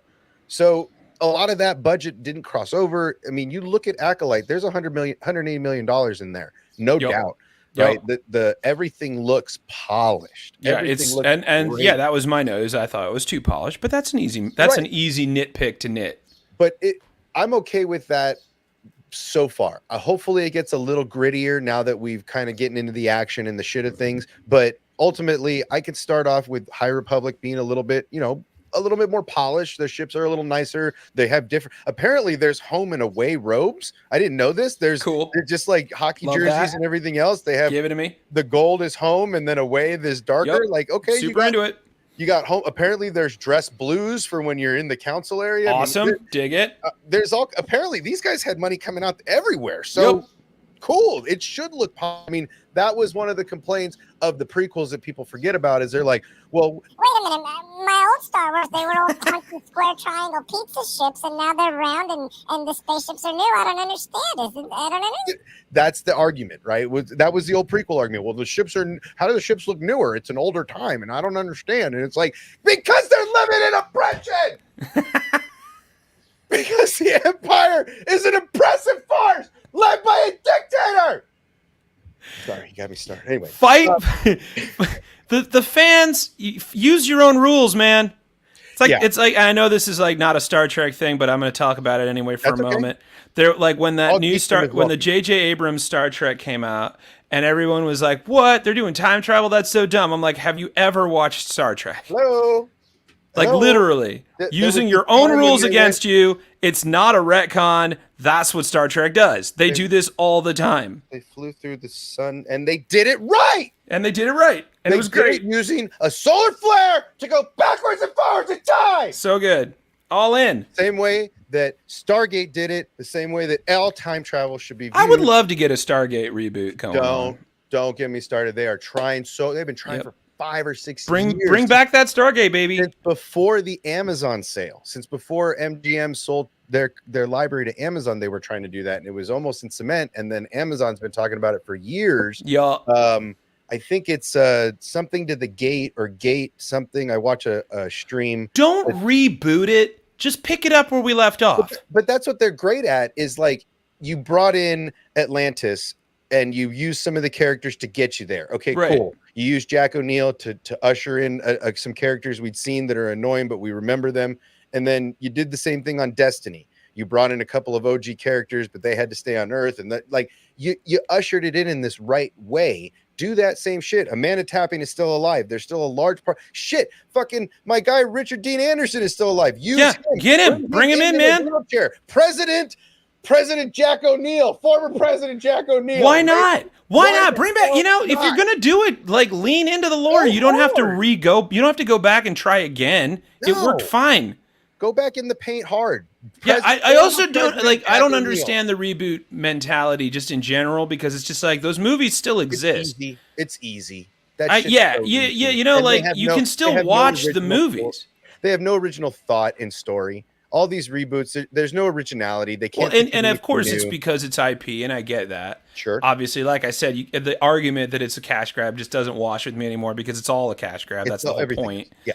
Yeah. That's how movies get made. But like, I'm really appreciating what we're doing with the Acolyte because it's like there's some elements of some story, but it's a completely like out there thing that I could But just that's kind of what hang Star Wars in. fans were clamoring for years. If you're with me in the mainstream and you're tapped in, people were saying, "Get me out of this time frame. Get me the hell out of this 50-year time frame." And they did just that. I agree with Matt Cave. I no longer call them grifters. They're no Right. longer grifters to me. They're poo. They're personal. They're personal outrage hunters. That's all they're Yeah. looking for is clicks and views and hours. Sure. and Well, time. that's like And that's that's the internet, fair. man. But Like I'm not going to it's- call you a grifter anymore. A true grift is it for the sake of hating it. If you hate it for the clicks, you're poo, and that's Yeah. what I label them now. They're I poo. appreciate If that. I'm a Matt Cave's shill, apparently I'm a shill, but they're poo.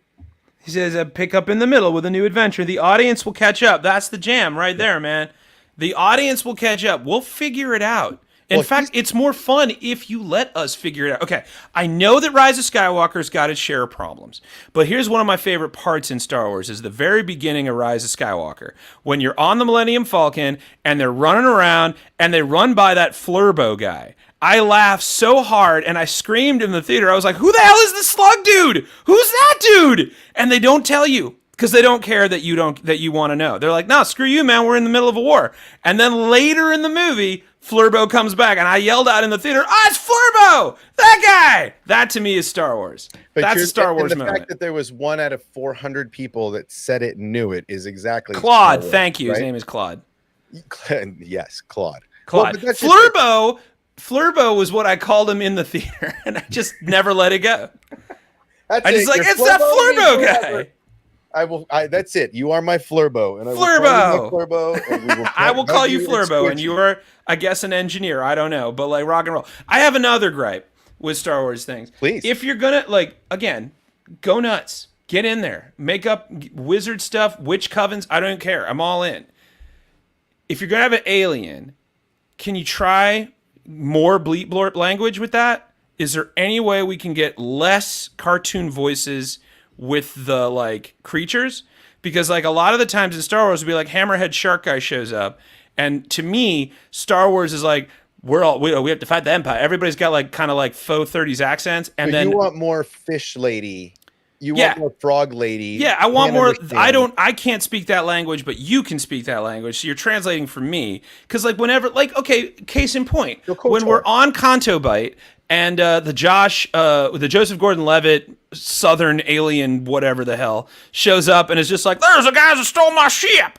I'm like, why didn't he come out there and he's like, because I'm like, that is Star Wars. Yeah, I that's what totally Star agree. Wars is. I totally agree. But I also think that's those big directors that come in that don't know shit about Star Wars, right? Like I've always said, the same way I feel about actors.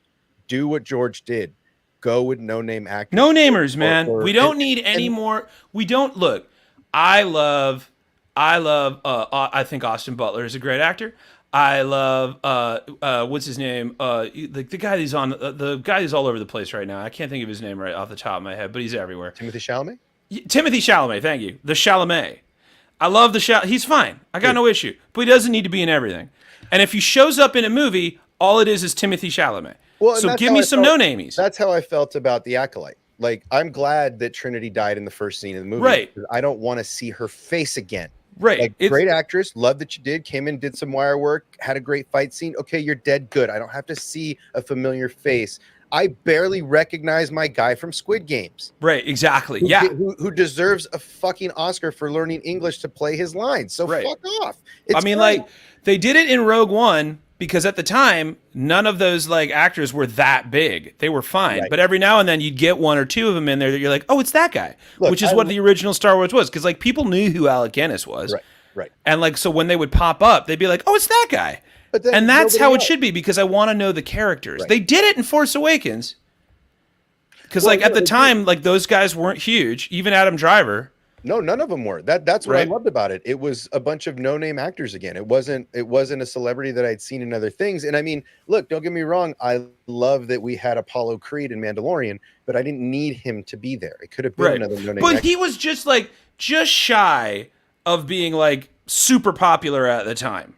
But well, I mean, R.I.P. Carl I see- Weathers, by the way. I see that face. The next generation doesn't know who he is unless they've watched Rocky movies. But that's my point about like Alec Guinness. Is like But- the kids didn't know him, the adults knew him. well, and they did it right when they cast Katie Sackhoff. Right. They did it right. That was the only move you can make. Is that's the voice. It's just like Thrawn. That's the voice. That's the character. Do better makeup. Yeah, Right. That's yeah. all I'm I've got my notes. I think some Oh, of the like. the series. Give me a better Grand Inquisitor. You did it in the original prequel trilogy. You had the same species talking to Kenobi, 9 feet tall and hideous faces. You couldn't do the same thing. Why did you have to skimp out there? It was I a little understand inconsistent. budgetary, but I think that also comes down to that budget. They ran out of money with Right. Kenobi, which is the most unfortunate thing that could have happened. But which is so weird Which is because like so Star dumb. Wars budgets shouldn't matter. And it's Disney. They fucking own You have everything, money.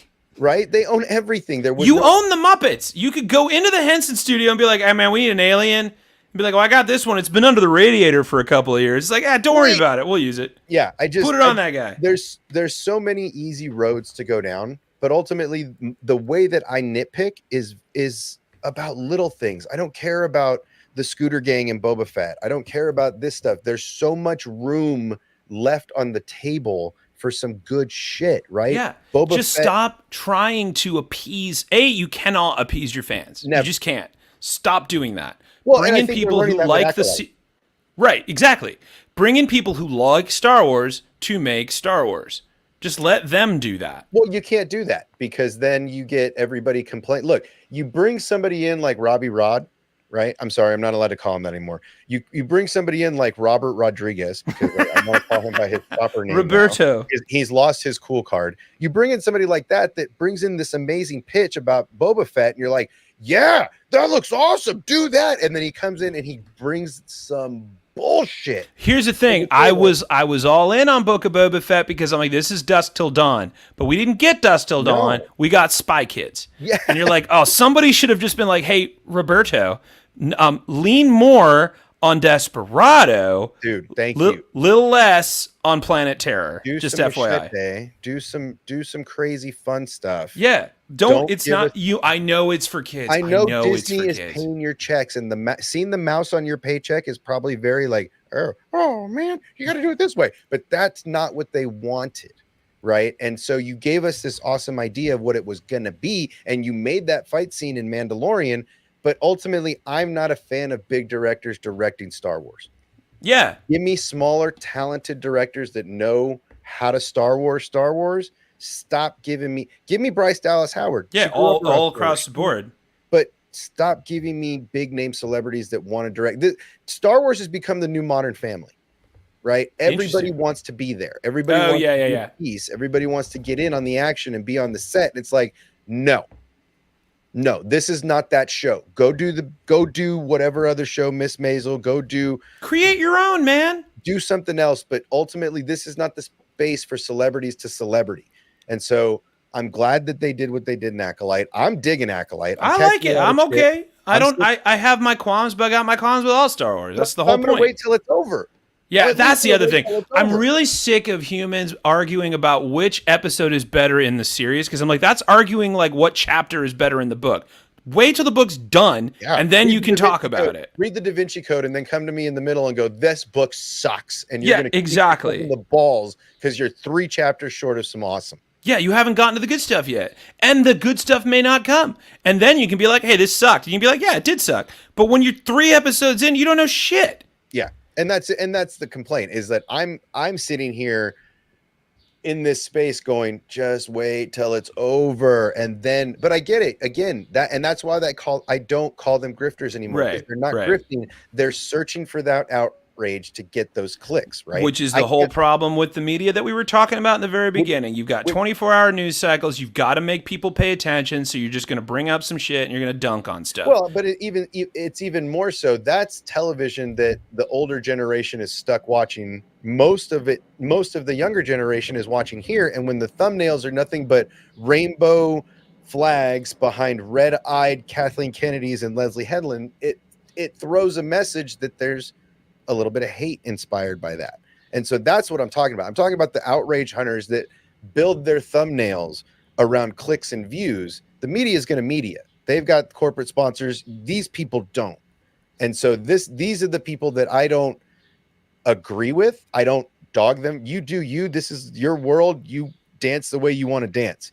If you choose to be negative in a space and live your space and live this in negativity, do you. But don't pretend to be something you're not. Right? Don't pretend you're the hero trying to save Star Wars.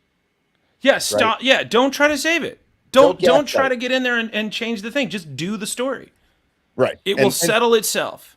But I'm talking about all creators. I'm talking about from George Lucas or from Dave Filoni and his band of misfits to the YouTube trash haters that are hunting outrage. Look, Leslie gives bad interviews. Most Disney producers and actors and directors are shit with PR, right? Their PR department sucks because they let their people come out and say whatever stupid shit comes across their mind. And then you got a thumbnail for 4 weeks about George saying Anakin blew up the Death Star. Well, how do you know that Palpatine getting dumped down that exhaust chute wasn't the final crux that exploded the Death Star? There was some time, but by the time they shot the shit and Luke dragged Vader's heavy ass, why he didn't use the Force is fucking beyond me. But I digress.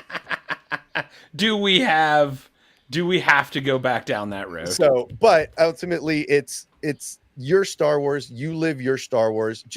I have to ask one last question before I let you go, before we get out of here. How do you feel about headcanon?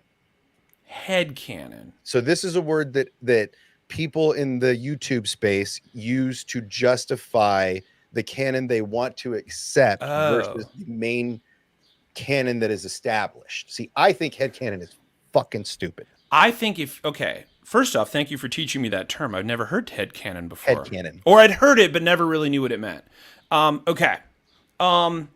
Interesting. Headcanon's not reality. Just because you believe something and have an opinion on something doesn't mean it's real. But that doesn't mean it's not something you can use. I think, honestly, more people should complain less because it's not the Star Wars they wanted and start writing the Star Wars that they want. Yes. Like, write one. Write a script. Make your own fan film. I remember when Force Awakens came out, and I went to the theater, and they had a fan film convention thing going on before the movie. So we got to watch a bunch of like homemade fan movies that were like Star Wars movies. And I was like, these are great. This is like the Star Wars you wanted to see. And it's not the Star Wars that the corporation gave you, but you made your own. That's dope. I love that. That reminds me of like the Animatrix, when that series was available, when you were like, oh, these are just different stories from different headcanons. Oh, now I guess I understand how that word works. These are just different stories from different people's minds about a mythology that they enjoy. That, I think, is a better use of your time than being like, well, what I wanted this Star Wars to be didn't happen, so I hated it. I mean, granted, we just did that with Obi-Wan. So, like, that's the point made. That's nitpicking after the fact. I'm not saying this is what they should have done. I'm just saying this is my issue with it. Sure. This is my issue, right? But the headcanon's not canon, man. That's the story you wanted to see. It didn't happen, so make it yourself. Well, and in my opinion, that is the biggest problem with Star Wars and anything really coming out that's in a canon of any lore is that, I mean, you can go to the Lord of the Rings and the shit that Amazon show got. Yeah. You can go into House of the Dragon. You can go into all this stuff. But ultimately, these stories, this stuff is built in a way to structure it so that people can understand it, because more doesn't, and your expectations drive the way you feel about it after you watch it. I don't go into any Star Wars project that I'm watching expecting anything at all, and you can't, right? And that's where all this negativity comes from in the space, is that people expect it to be something that they would put together. I've got a good I've got a good analogy about this that I used before when I was asked about. I forget, we were talking about some movie. I think it was like on a horror stream I was on, and I was talking about like the way I describe this kind of mentality is it's Coke iced tea. So you have Coke and you've got iced tea, right? Iced tea is kind of earthy. You can sweeten it if you want to. Coke is very sweet. It's fizzy. It's a different vibe. It's a different flavor. It's a different mouth experience. When you want a Coke and someone gives you an iced tea and you take that first sip, you're like, this is gross. When you want an iced tea and somebody gives you a Coke and you taste it, you're like, this is too sweet and too fizzy. If you want a Coke and when you get a Coke, it's perfect. They haven't changed. Your expectations have. That's it. So for me, I think this whole thing is Coke iced tea. You wanted iced tea, they gave you Coke. You have to readjust your expectations. Well, that's a good way to look at it. And don't forget, get over to the Mac Cave and get your mug. Get it. Get that mug. Everything tastes better in the Mac Cave mug. Honestly, I am a little, I knew you had a serious depth of Star Wars knowledge. Like, I just listening to your comedy about Old Republic, about comic books, about EU, the depth at which you have gone and your base goes is honestly first tier, right? Oh. It's really top tier. I put it against almost any of the creators that I know. It's legit.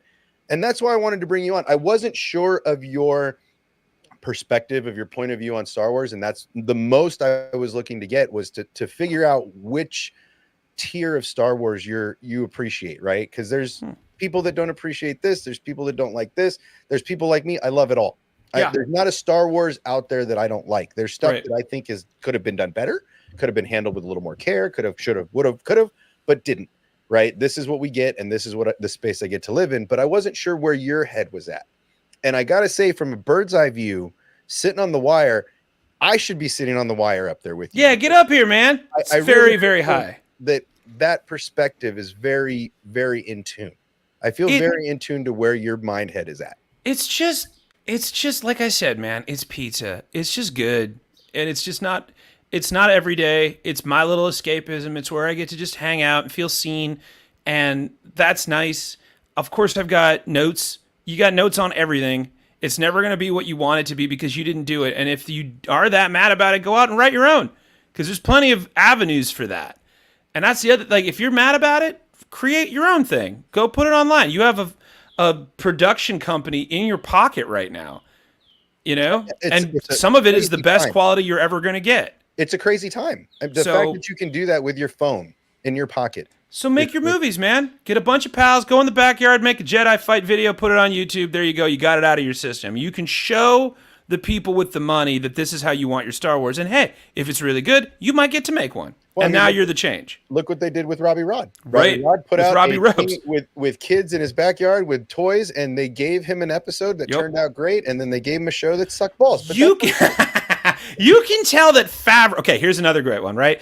J.J. Abrams and Jon Favreau, when it comes to Star Wars. J.J. Abrams, you can tell that J.J. Abrams has never taken his Star Wars toys out of the packages. They're sitting on the shelf. Yes. They're dusted. They're pristine. You go over to Favreau's, there's a Rubbermaid container under his mattress with a bunch of broken fucking toys that smell and that are just like burnt on edges, and pieces are missing because he plays with his toys. And that's why The Mandalorian is like top tier for me, because there's like a whole episode where Mando is on a TIE fighter, and I was like, oh my God, that looks like a little kid playing with a like Mandalorian, with like a Boba Fett and a TIE fighter. That's what that looks like. And that felt like, this guy likes Star Wars as it is. I have said many times, Jon Favreau may be the greatest, I'm going to say this loosely, the greatest purveyor of hard projects to make amazing. Right? And I've said, because he plays with his toys. I've said this many a time on stream. They told Jon Favreau, you cannot make a good Christmas movie. He said, hold my joint, and went and made Elf. Right? You said the same thing about cooking movie. You can't make a good cooking movie that cooks will appreciate and everyone will like. And he said, hold my beer, and went and made Chef. They Right. said the same thing about Star Wars, and he got with Dave Filoni, and he's like, look, I got this shit. You want to write this shit for me? Because I got this thing in my head, but you know Star Wars as much as I am, more than because you worked with George, and let's make some shit. And they came out and made an amazing show. Yep. All the way through. That is I mean, if we're gonna rank, and I love doing ranks for argument's sake, because I think it's funny. One of my favorite rankings ever to do every year, I go on my Facebook, and now I'm on what's that other thing called Threads, and I'll post Halloween candy rankings just to get rage clicks, because it makes me so happy that people get so mad about that. Or like fast food or top tier fast foods or whatever. But if we're gonna rank Star Wars, I'm putting Mando top 5 maybe, just because it's so close to what I love about Star Wars. All of that's in there. It's a space western. There's a little bit of magic, and when the magic happens, like when the Force happens, it's like wondrous. Like people don't know what to do with themselves when that shit goes down. Goofy characters with weird accents. And in the end, you're just playing in this world, and that's why I love it. For all of its flaws, warts and all. The only thing I did not like about The Mandalorian, and the only real gripe I have across the board, is the way they closed. Right? I knew for a fact the last scene of that show that there was no Mando season 4. Right. I knew that show was over because they Mickey Mouse the shit out of it. They did the circle and the slide whistle, and it's done. Because that's how Disney finishes shows. And so I knew what was coming, and I knew what was there, and I don't expect anything, right? The Rey movie, I'm excited because I don't know what to expect. I don't know what's gonna happen. Where are you going, right? Mandoverse, I love Filoni. I'm Filoni diehard. I'm Filoni to the end. So you can't apprentice to the greatest storyteller of all time and not come out knowing what the hell you're talking about. That is the most knowledgeable Star Wars person on earth, aside from the man that made it. Right. And so I'm a Filoni diehard. I'm a Favreau. I like Favreau. I think he's one of the best producers of his generation, maybe all time. But Star Wars has hit a point where I think it's peak. I personally have been saying it's peak Star Wars right now. And I also thought Andor was great. I thought that there was a lot about Andor that I loved. I also my only critique, if I had the gall to say so, about Andor, is that I think it should have started, like I said, I think it should have started in the middle and had flashbacks. That was my only issue. Because when it started, it's like, who's that guy? I'm like, well, I bet it's Andor. And then Andor showed up. I was like, yeah, I know that. I know that's Andor. Right. But man, when it got going, it was peak Star Wars right there. The Gilroys know how to write story. Those guys know how to do action. That movie or that show, it felt like a movie, even if it was a bunch of series. It flowed like a movie. All of Disney's show, everything on Disney Plus flows like a movie. Yeah, because that's what Disney knows how to do, is make movies, and then they take it to the edit bay and they chop it up, and they're like, "Where can we cut this off at 47 minutes? Right there." And you're like, "Hiya!" And then it's cut, and you're like, "That's a shitty place to end the episode." They don't know how to do episodics. They know how to do movies, so they shoot all of their shows like movies. Right. It doesn't feel serial-like. It just feels like one long flow. But that's when you get to the end of the show and you watch it on a binge, and you're like, "That was fucking rad." Yeah, that was rad. Right? Because don't complain episode to episode. Wait till it's done. Watch the whole thing, and you'll love it. But that's how they're shot. Unfortunately, it's not Game of Thrones. It's not all of these other shows that are great at episodics. It's not Amazon and Netflix that cut their teeth on episodics and then started doing movies. Disney has done movies for 50 years. That's what they do. So to get them to change that is hard. Right. And that's what Disney Plus has been. That's why Kenobi, if you watch it in a binge, it's awesome. It is, because it flows the way that it was shot, the way that it was intended to, the way the director envisioned it. And that's where Disney has a really hard time with Star Wars, is they don't know how to, that's why their movies are going to be so good in the future, because they've been shooting movies for 10 years now. Now you're going to get to something finally people care about. Right. And so this Mandoverse movie is the one that I'm really chomping at, because that's Dave Filoni's shit. Yeah. And that's the stuff that we've been building up to. Can't wait. Give it to me. I mean, again, like just because I think Mando's great, it doesn't mean that I'm like sleeping on Andor or any of that stuff. No. I'm like, that's all in there, man. I'm loving it all. Rogue One is a top tier for me. I love that movie. Rogue One's great. I mean, honestly, people hate me for saying it. I really enjoyed Solo. I'll die on that. I know where you have to go, but I didn't hate Solo as much as everybody else did. I was like, I just wish it wasn't about Han Solo. I wish it had been about anybody else, some brand new guy, anything else, because the vibe was cool. And then the only character that makes a comeback is Lando. Because when that happened, the movie popped for me. I was like, oh, here we go. Well, and there's some imperfections in Solo. I mean, look, aside from everybody's favorite line, like, what's your last name? Okay, Solo, right? Like, that, people hate that. I get it. But for me, the one that really one that chaps my khakis the most is the way he acquired the Falcon. That was a game of dice. That was not a game of sabacc. That was a game of dice. Why do you think there's dice sitting in the rear view mirror? Of the dice, man. Why do you think Luke gives Leia the dice at the end? It's about the dice. Right, it's not about the cards. Like, I get it. It's a cool new game. You want to illustrate? Yay! Okay, great. But it was about the dice, man. They should have been shooting dice. That's the only one that really gets me. Aside from that, Lando was fun. Lando was just how Lando. I would have pictured a young Lando. Yep, I would have preferred a Lando series or a Lando movie over a Solo movie, honestly, because more interesting stuff. Lando's he's smooth. He's a dealer. Well, and it adds to the way for me, all of these projects have to do one thing. They have to add to the current Star Wars that's there, not subtract, right? And for me, Solo added the one thing that I needed from Empire was how'd you two get to be friends but not friends, frenemies? Right. How'd you get to be frenemies? Because you're on the face, you're like, hey buddy, hey pal. I was hoping for in my head canon, I was hoping for like a cannonball run in space. With Solo, and that's not what I got. And again, that was the iced tea, and I wanted Coke, and I was like, this is a little too earthy, and then I had to readjust, and I was like, oh, this isn't that bad. Yeah. I mean, it wasn't what I had anticipated. I anticipated a cannonball run from New York to LA, right? I expected something crazy like that. The mall was not what I was expecting. Right. Could have been a setup for something leading to Abeloth later, I'm hoping, but we'll get to that another in time. But ultimately, like, why they don't like each other is it. That's what I got a lot of that out of it. And that's kind of some of the stuff that I needed. I needed to know, well, I've always wondered, right? That's never illustrated. It's never conversated. They were not friends, then they're friends again in the end. And yay, we're friends again. But how did they get this sorted past? Like, why is the first thing he comes up to you and gives you one of these and you flinch, right? You don't go in for the handshake, you flinch like, oh shit, he's still mad. It added to that for me, in which cases it added to his and Chewie's relationship. Right. These little things added to how the hell does he speak Wookiee, right?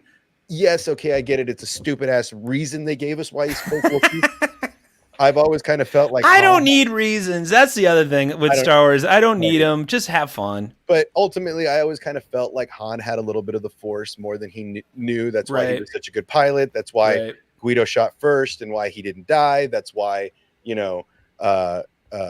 he understands Chewie because, there's a little bit of midichlorian in everybody. And that's it. The one that's turned up to 10 is his ability to understand his mate. Cool. Droids, all that shit. Great. But I agree with you. Star Wars should be wizards in space. It should be whimsical and fun. It should not be so serious. Don't take it too seriously. No, it's great, man. I mean, honestly, this has been a blast. Yeah, man. I am. When we come to Chicago, we'll come see a show. If you come out here, you let us know. Can do. I am ecstatic again, I knew your knowledge base, but I love you even more now because you're on my page. Yeah. Right. Like, I love that I'm not alone in the darkness. Like, that is a positive thing for me today. Like, I had a stack of flashcards I've been flinging around the room because I've been doing homework for days. I have liked and listened to everything you put out on YouTube, bar none. And I gotta say, you need a bigger platform. Thanks, man. We're working on it, right? I posted in the chat my little link tree if anybody wants to come on this little chat venture with me. That's where you can find me on all the things. We're working on it. We'll get there. Balls in motion, man. No, I love it. It's great. We'll talk more. I got some things I'm trying to set up. We're gonna put Vader. We're gonna put Sheev from Vader's lair through some heat. Yeah. So we're gonna. We've got some. I want to do a droid talk. One of these days. Dude, I got the guys for you. Yeah. Like, let's get anytime you let me know the time and date, and I'll put the band together to talk droids because these guys can go droids for days. Let's go. My lore guys that know that shit. I got controversial, friends all over the place, but some of those guys have great droid knowledge. Let's do that shit. Yup. Again, I want to bring you out because I want to do, the guys behind the scenes know this. I'm putting together a live show where it's just going to be a panel, just basically a Bill Maher-esque panel of show. If you've ever seen Bill Maher, it's gonna follow that style. I want you to come do the intro, the opening monologue. Okay. I don't want to do it. I want you to do the opening monologue. It's all Star Wars driven. It's open platform to you, but I'm going to put we're going to do 2 shows in a day. I'm renting a set stage. I'm bringing in a desk. We'll set you up. We got lighting. I got camera friends. This is what I do. I want you to do the opening monologue. I'm in. And then join the panel after you're done with the monologue. Get set up and join the panel. That would be dope. I'm in. Just keep emailing me. Let me know what you want to do it. I'm in. Dude, I'm down. This has been literally everybody. Go to the Chad the Bird on everything: Instagram, Twitter, all of the socials. Get on them on here on YouTube because you're not gonna laugh. I'm telling you, you're not. If you don't laugh, you don't have a pulse. End of story. So get over to all his socials. Please get over there, subscribe, help him get some more attention. Yeah. And dude, this has been the best. Thank you so much. Thank you. Thank you for having me. Thank you, humans. Appreciate you all. May the force be with you and also with your spirit. Thank you very much, my brother. I'm going to do an out real quick. If you want to hang around in the back and chat, or if you got to hang for a sec. Okay, cool. All right, everybody, you know the drill. Don't forget, get out there and get your pet spayed, neuter, help control the pet population. And don't forget to always tell everybody around you how you feel today, because you never know when today might be your last day. As always, I want to thank you guys for being here. More than anything, I want to thank the Birdman, Chad the Bird, for being here. That was probably one of the most fun streams we've done in a long time. There's a lot more to come. We're putting some big stuff together. We're trying to do more stuff like this, and we wouldn't be here without you guys. So make sure to get down, like, and subscribe. Make sure to get over to Chad the Bird over here on YouTube, like and subscribe, and have a good time. As always, thank you guys for being here. May the force be with you. Enjoy your Monday. Have a good week. You know us. We'll be here after Acolyte. Have a good night. And as always,